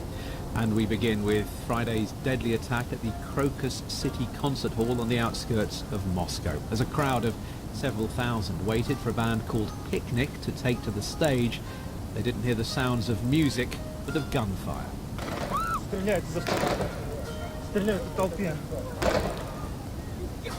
That was recorded as a group of gunmen entered the building and opened fire. The witness says they are firing from a machine gun. They are shooting at the crowd. Some people are shooting. Well, many of those who were at the concert died, shot dead by a group of militants who also set fire to the building. The latest official figures put the number of dead at 115, including children. Some of the bodies were found in parts of the building where the fire had caused the ceiling to collapse. Our Russia editor, Steve Rosenberg, has been to the scene. The first thing that you notice when you come here isn't the sight of the building, it's the smell. The air is still thick with smoke because the concert hall was burning all night. This was one of the most famous concert venues in Russia, but yesterday it became a bloodbath when gunmen went on the rampage here, killing dozens of people and leaving Russia in shock. Now, throughout the morning, Russians have been coming here, bringing flowers, laying the flowers at a makeshift shrine and trying to, well, comprehend what's actually happened here. And among the people here are Russians who saw the news on television and felt they had to come. There are people who had friends here yesterday. And there are also people who were here themselves during the shooting. I spoke to one woman who recounted her nightmare, the nightmare she went through. She told me that she managed to get out, and the first thing she did when she got home was to hug her children tight.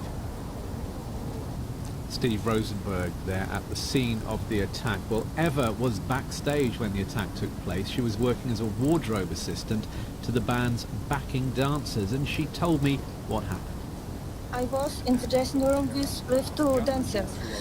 Before the concert, we heard a noise in the hallway. Someone was shooting, and people were running out. I didn't understand what happened. I left my stuff, except my coat, and followed the crowd. I didn't see the face who shoot. I just heard it. I rushed out onto the street. I want to say thanks for guard that quickly opened exits, and we ran out. So there was an exit, they opened the exit, and you were able to get out. I was shocked, and I saw one exit, and I followed the crowd. You followed the crowd. I guess there must have been a lot of panic. Yes, I have a little panic, but many people was calm and disciplined. And I followed the musician of orchestra, and we cross the bridge, and we go to a safe place. We was hiding in church. You were hiding in a church. You were worried. Yes. You were worried that the attackers would get out and start shooting outside the hall as well, were you? Luckily, I didn't see killed and wounded people. I just go straight. How are you feeling today? Today, I didn't sleep well, Jamie. I love my life. I'm lucky because I was saved in the first wave of evacuation.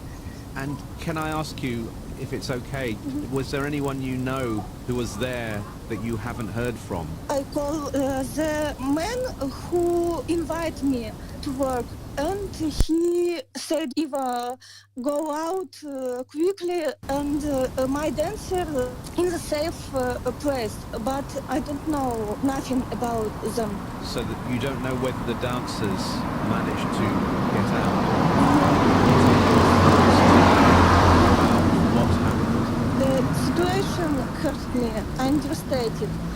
Too many people suffering. I'm calm, but I have no words. I won't go to donate my blood, maybe. You want to help those who are not as lucky as you? Yes, I want to help. I was apologizing. I lost the costume, and I was worried about the dancers. I have no telephone numbers. I'm shocked, I'm stressed.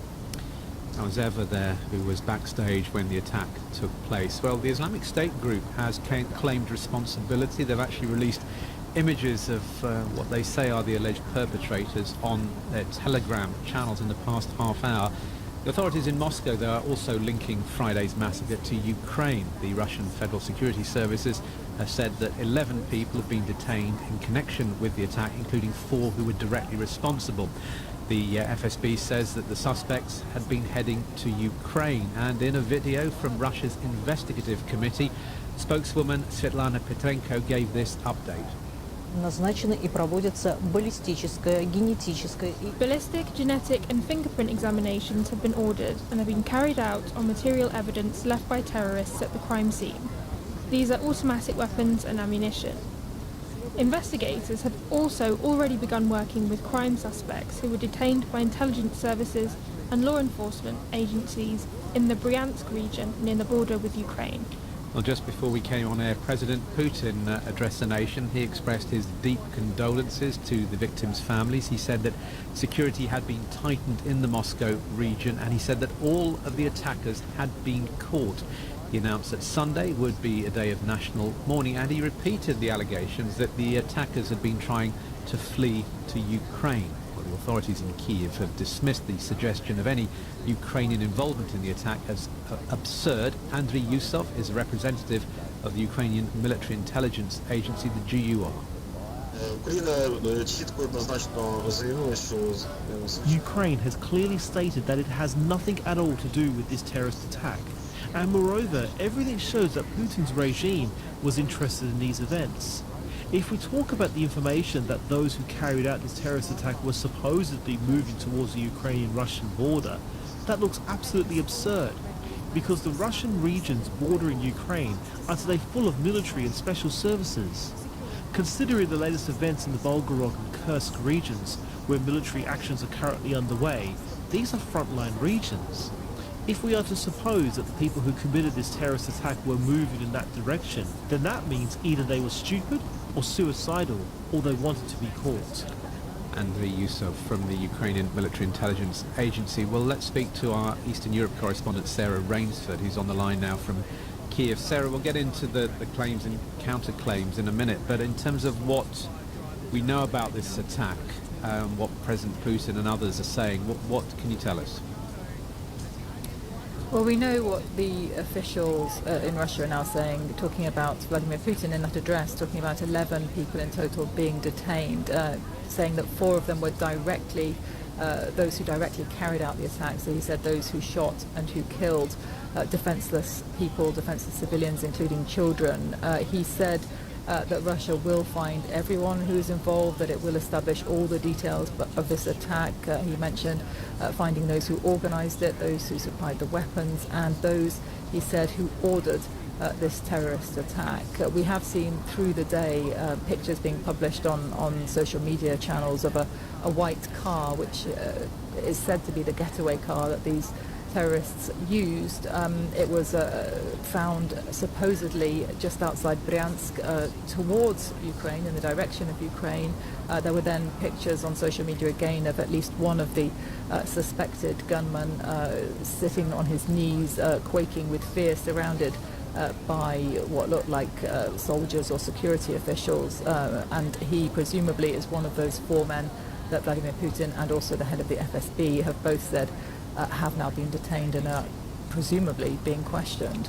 But as we heard, the Ukrainians pushing back very firmly against the narrative that it was somehow linked to them. Yes, I mean, I'm in Kiev, and as soon as we saw the reports coming in from Moscow of this attack, everyone I was speaking to here was extremely worried because, of course, Russia and Ukraine are at war, and Ukrainians believed right from the very beginning that Russia would point the finger towards them. And the fear, the worry here has always been from the beginning that Russia would use the attack, whatever and whoever stood behind it in actual fact, would use it to rally support for his war, to escalate, if that's possible, the aggression against Ukraine, and that it would have more devastating consequences for this country. The suspicion, and many officials here have been saying this now over the past day, the suspicion being that Vladimir Putin needs support for mobilizing the population, so mobilizing men for his fight against Ukraine, and that this in some way created that has more probably suggestion being that it would be used for that purpose. Of course, remember, Ukraine and Russia are in an information war and also in a psychological war, of course, as well as a war on the battlefield. But certainly, Ukraine rejecting any suggestion that it was in any way involved in this attack, or indeed that it created a window on the border for these terrorists to escape through into Ukraine. And of course the other international aspect of this is the fact that the United States, UK were warning citizens a couple of weeks ago about the possibility of just this kind of attack in Russia.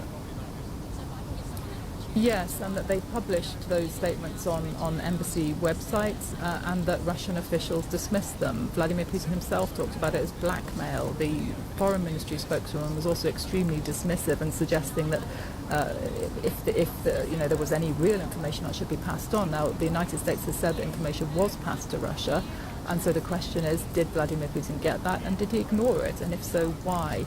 I think, he in his statement, he was trying to do a difficult dance, because at the same time as accusing, as describing this as an attack of international terrorism and calling for allies to rally around and to fight a common threat, he was also quite clearly trying to link it to Ukraine. When he was talking about the terrorist attack in Moscow, he mentioned Nazis. He said he referred to Nazis on occupied territory carrying out show killings and punishment attacks. That is the language he always uses when talking about Ukraine. So I think he's trying to sort of to create a complicated chain of responsibility. But obviously, if there is a domestic international terrorist threat, that means that Vladimir Putin will have to respond to that, as well as continuing to prosecute his war against Ukraine. Yes, indeed. I mean, just after his triumphant re-election, it does present him with another challenge, doesn't it, on the home front? It does, and I think that's why he perhaps is trying to divert attention away and back towards Ukraine, because to tell Russians that not only is their life now being disrupted by a war in Ukraine, which it increasingly is, particularly in areas like Belgorod and Kursk near to the Ukrainian border, where there's now shelling. We've seen drone attacks right across Russia, so the war in Ukraine is already affecting Russians' lives. Then for this strongman president to have to admit that there's a terrorist threat again in Russia, which of course you remember, Jamie, it's been a threat for many, many years in Russia, but I guess people kind of thought that had gone away and that the only danger to their stability and security was Ukraine, and that Vladimir Putin was dealing with that. Suddenly you have this attack right in Moscow, and people are terrified again. Sarah Rainsford in Kiev, thanks very much. We'll be looking at the IS claims later on in the programme. This is news. Also coming up later, memories of the Roxy music guitarist.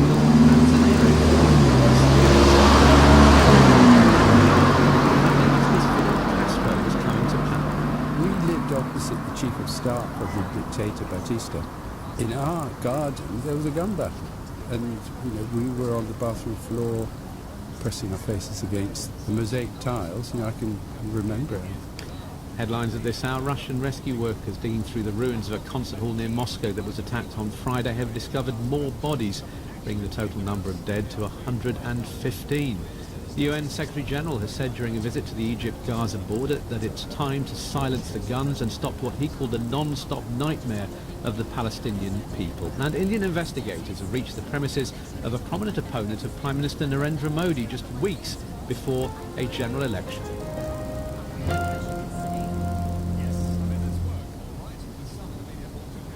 You're listening to the BBC World Service. This is News Hour, coming to you live from London with James Kimarisani.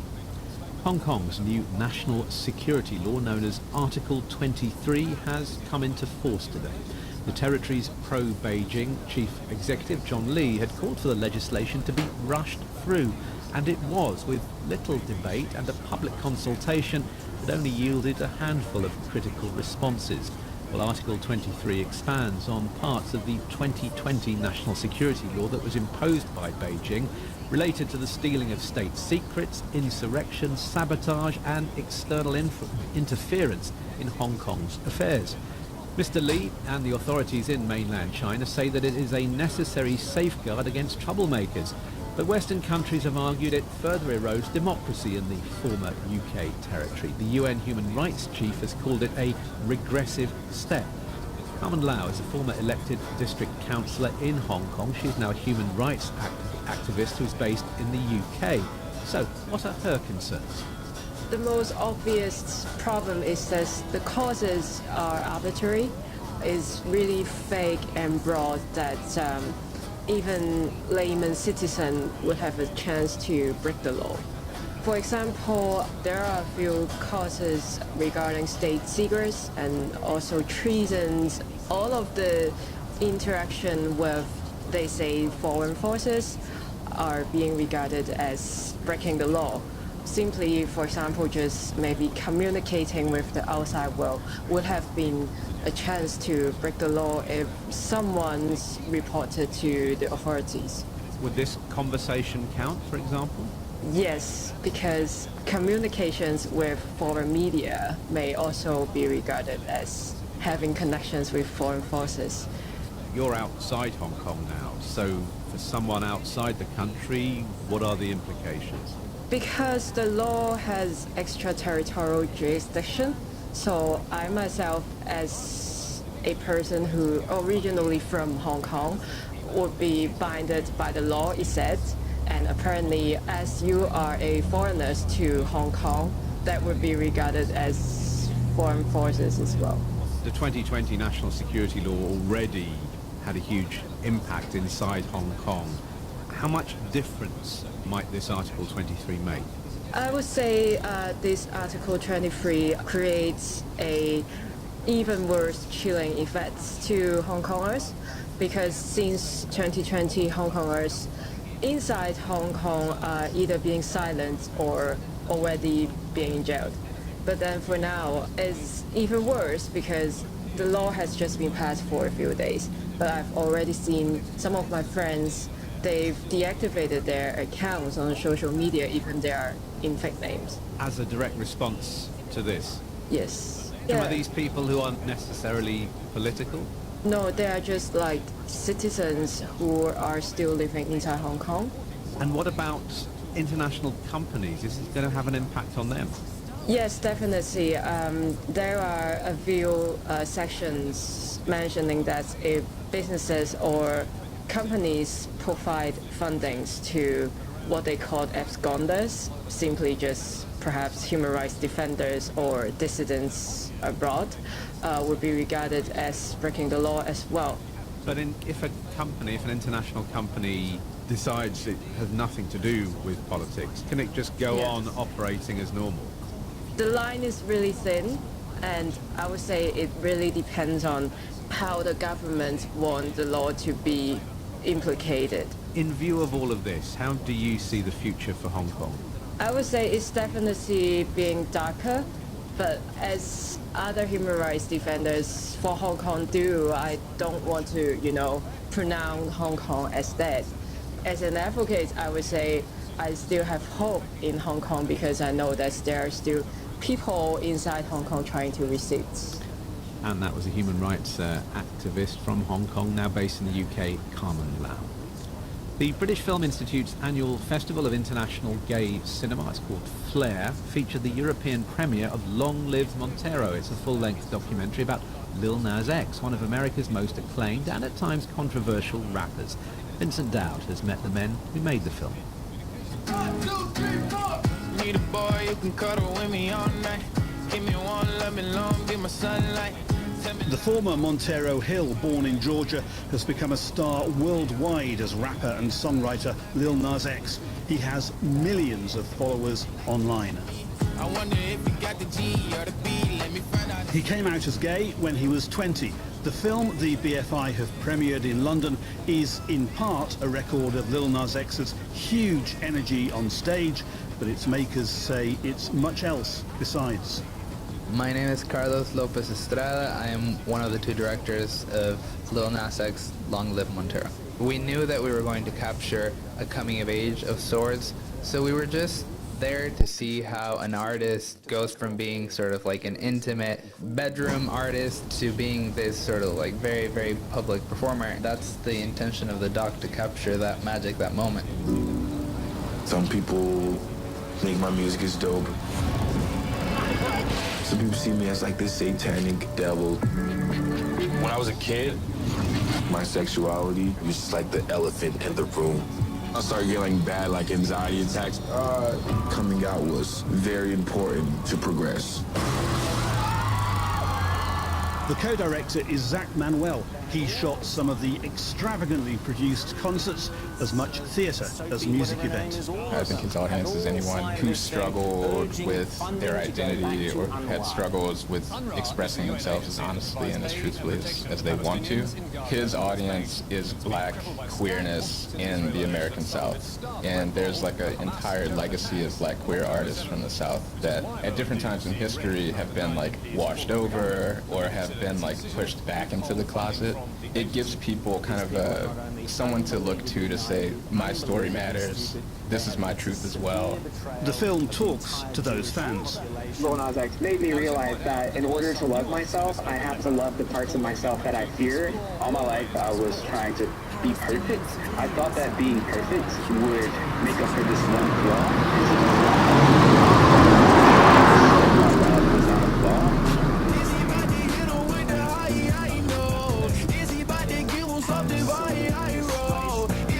Videos viewed online by the million have been crucial to his success, expensively made and often full of gay imagery. But the most recent, J. Christ, was too much for some Americans who identified what they regarded as religious mockery and the sexualization of the sacred. Lil Nas X posted online an apology of sorts. I knew there would be some upset people or whatnot. You know, religion is a very sensitive topic for a lot of people. It was literally me saying, oh, I'm back like Jesus. That was the whole thing. I'm not the first person to dress up as Jesus, and I won't be the last.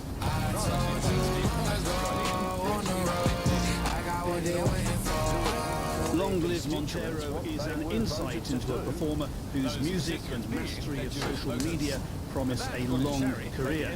But filmmaker Carlos Lopez Estrada says Lil Nas X's fans see him as more than just a music star. Because of his story, because he's a queer black man in a world that still isn't fully open to acknowledging the existence of queer black men, he's really taking this responsibility to be as open and as vulnerable and as honest as he can about his identity, about his struggles, and I think he just became this icon of radical vulnerability, radical honesty, but I feel like he matters in a very profound way to a lot of people. And that report was by Vincent Dowd. You're listening to News Hour on the BBC. Humanitarian crisis in Gaza. This does not make her an anti-Semite. This is the BBC World Service asking if psychedelic drugs could help in the treatment of mental health conditions. This is very common for people to stop me and say, wait a minute, you're the mushroom person. Heidi helps run a clinic in Oregon where the use of psilocybin, the active ingredient in so-called magic mushrooms, is legal in therapeutic sessions. There's a lot of people suffering now without really effective treatments. So there's a major need. We'll be hearing about the benefits, but also the concerns that widening access to these drugs could have. Psilocybin in America is what's called a Schedule 1 substance, the most highly restricted category of illegal drugs. It is very important that people do this with guidance and do this in a safe place. Magic mushrooms and mental health at bbcworldservice.com/people fixing the world or wherever you get your BBC podcasts. Coming up on News Hour in the next 30 minutes, could solar power help to lower the high energy bills in the Philippines? We examine the claim by the Islamic State group that it was behind Friday's deadly attack in Moscow. We hear about the first British field hospital opening in Gaza, and from a childhood in revolutionary Cuba to a life in art rock. Roxy Music's guitarist, Bill Manzanera. All of that after the news.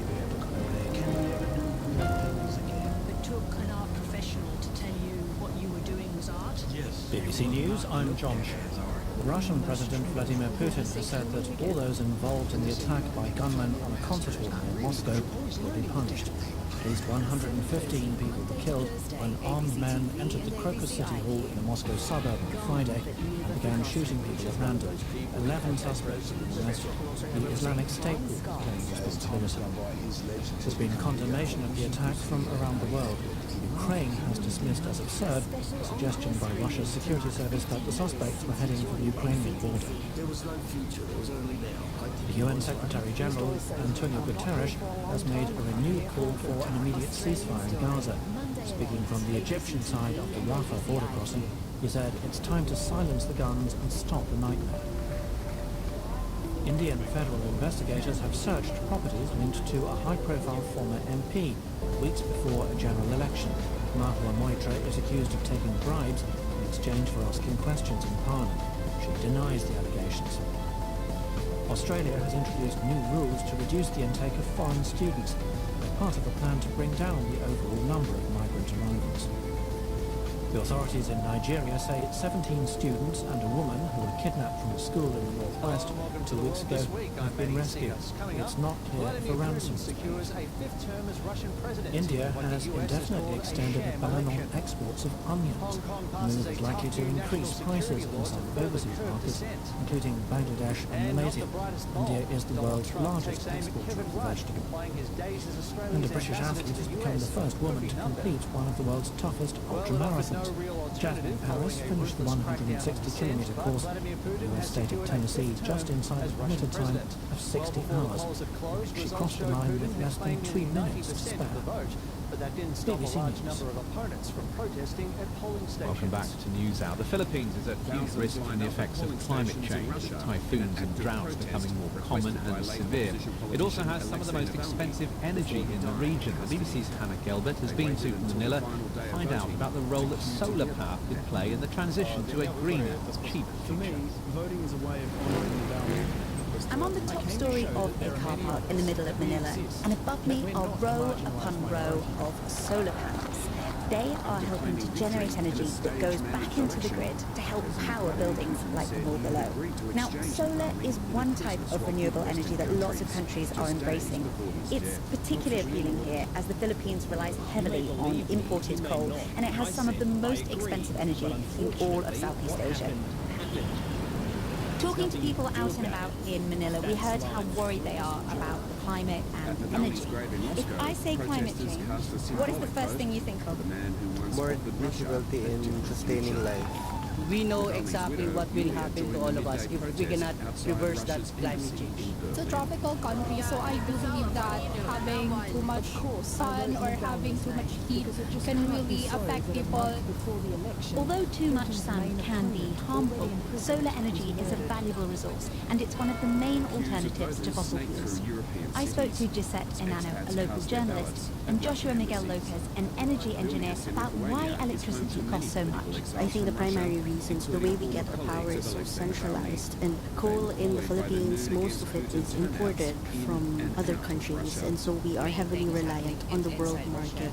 How much energy is being generated by solar or other forms of other sources? So as of 2022, the renewable energy is already 32.2% of the electricity generation in the Philippines. Most of it comes from geothermal and hydro because we have a lot of volcanoes in the Philippines. There's still little development for solar.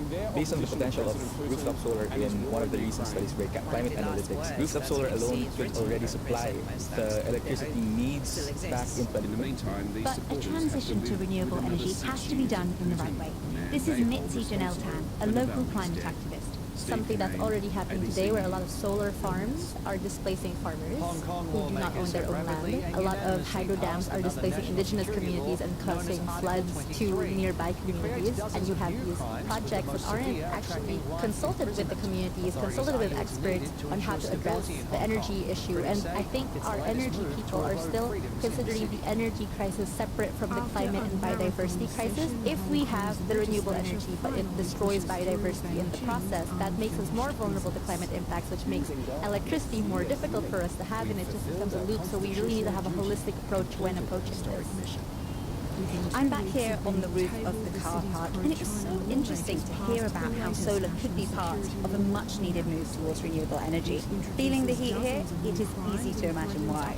And that was Hannah Gelbart. And if you want to hear the full episode, just search for BBC What in the World wherever you get your BBC podcasts. You're listening to News Hour.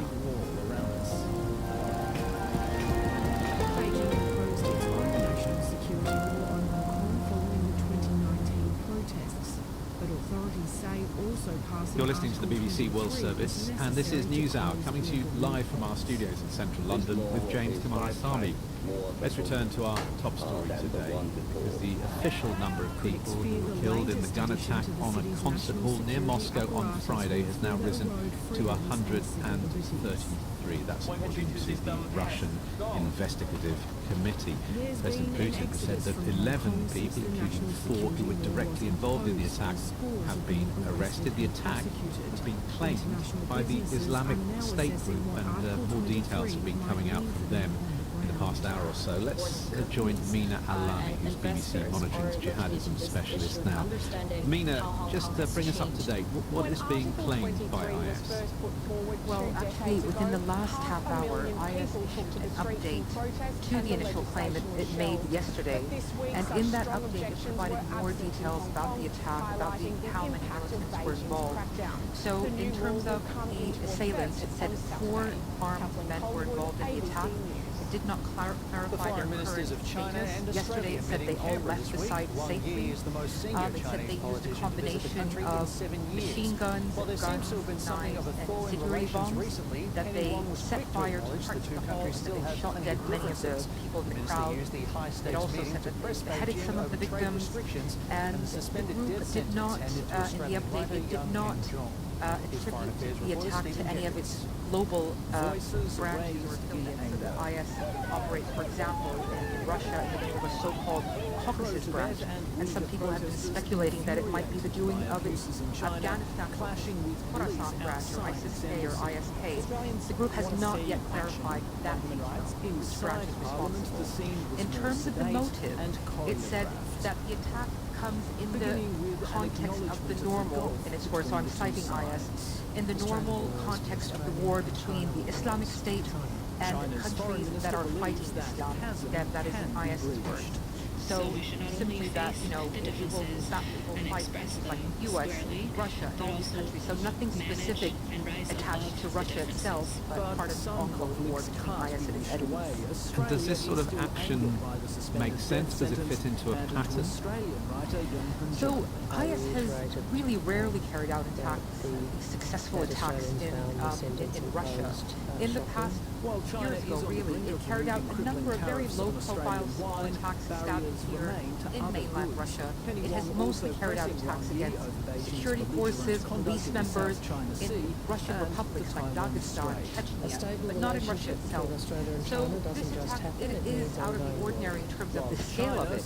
It is the biggest attack IS has pulled off in Russia. And of course, if you couple that with the attack earlier this year in Iran, it really is a big boost to IS's profile, to its image, especially that last year it suffered a lot of setbacks. The attack levels globally went down, so it was really struggling last year and this year. It started with a leadership message calling on the group's global branches to step up their attacks. At the time, when the leadership made that call in January, they linked it to the war in Gaza.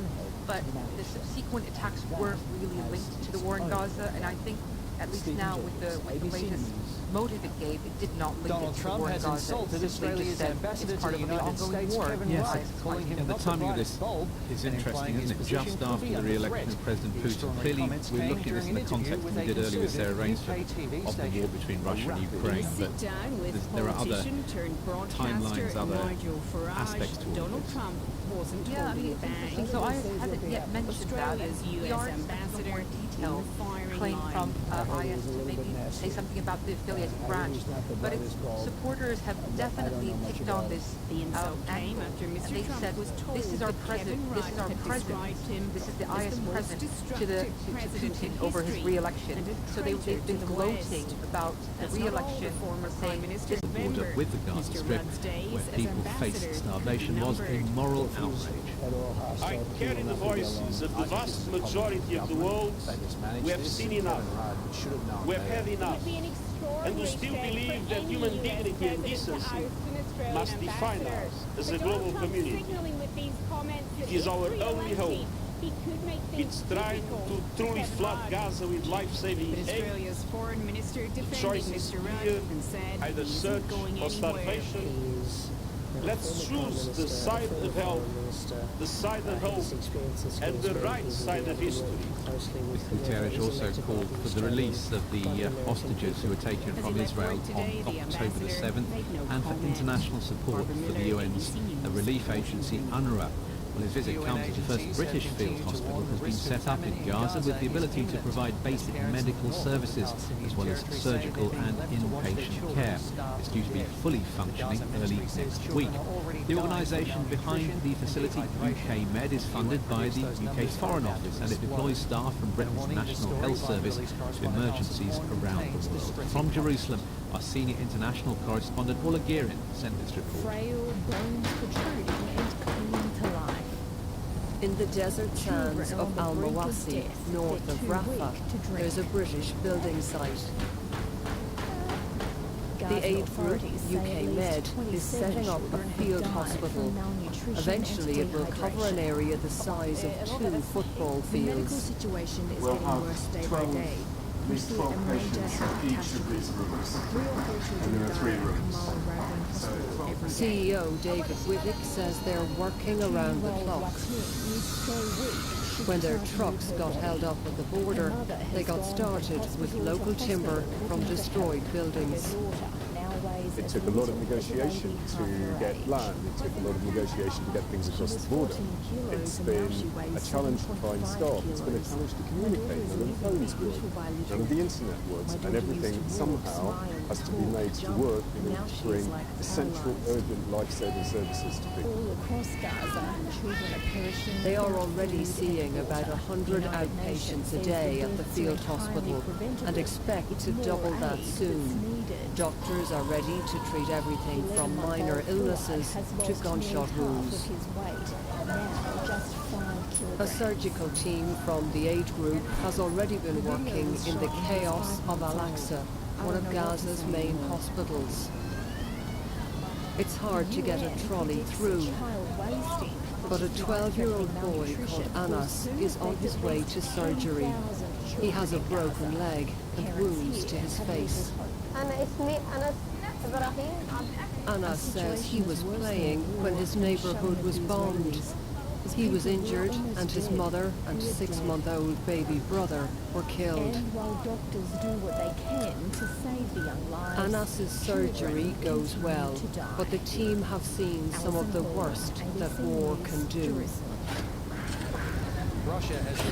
Back at the building site, they know the need is immense, with Gaza's hospitals overwhelmed and sometimes under Israeli attack. And if there is a ground invasion of Rafah, as Israel is threatening, the British field hospital could be crucial.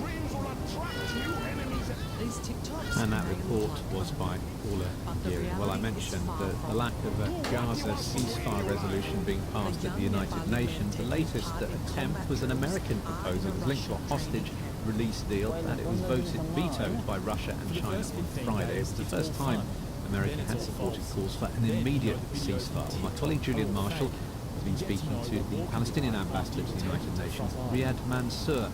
His reaction to that vote. I am disappointed that the Security Council, for almost close to 6 months, was unable to call for an immediate ceasefire and to stop this aggression and this cruelty and savagery against the Palestinian people in the Gaza Strip, all of them beginning with children and women. That's what disappoints me the most. But this was an opportunity, was it not, for the UN Security Council to adopt a resolution calling for an immediate ceasefire?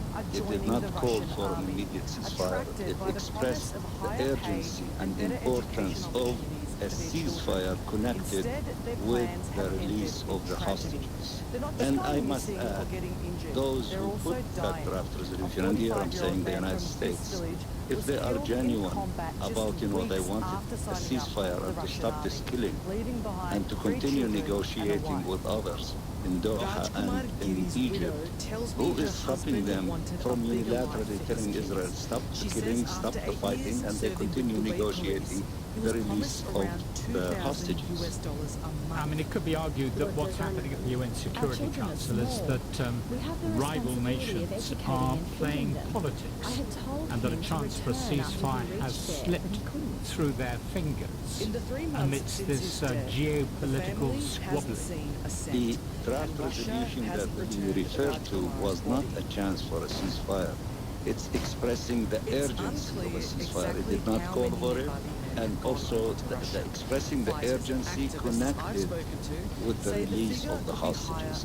So please, tell the story of this draft accurately, not spinning it in such a way, make it look better than the way it is. Okay, so the wording was determines the imperative of an immediate and sustained ceasefire, but the United States, Israel's principal ally, has not used that language before. This represents surely increased pressure on Israel to do something about it. That we agree, and we expressed, our acknowledgement to that evolution to the representative of the United States, but yet in the same time that overloading the draft resolution with all of the other things that they added to it by being one-sided, by framing the whole thing as a counter-terrorism action, meaning justifying the action of Israel in killing this large number of Palestinians, injuring so many, destroying so much, and displacing almost the entire population. That cannot be framed as a counter-terrorism operation. This is a war of genocide against the entire population of the Gaza Strip. And that's, among other things, why we don't think that the resolution was balanced, and that's why it did not succeed. That was the Palestinian ambassador to the United Nations, Riyad Mansour, speaking to my colleague Julian Marshall.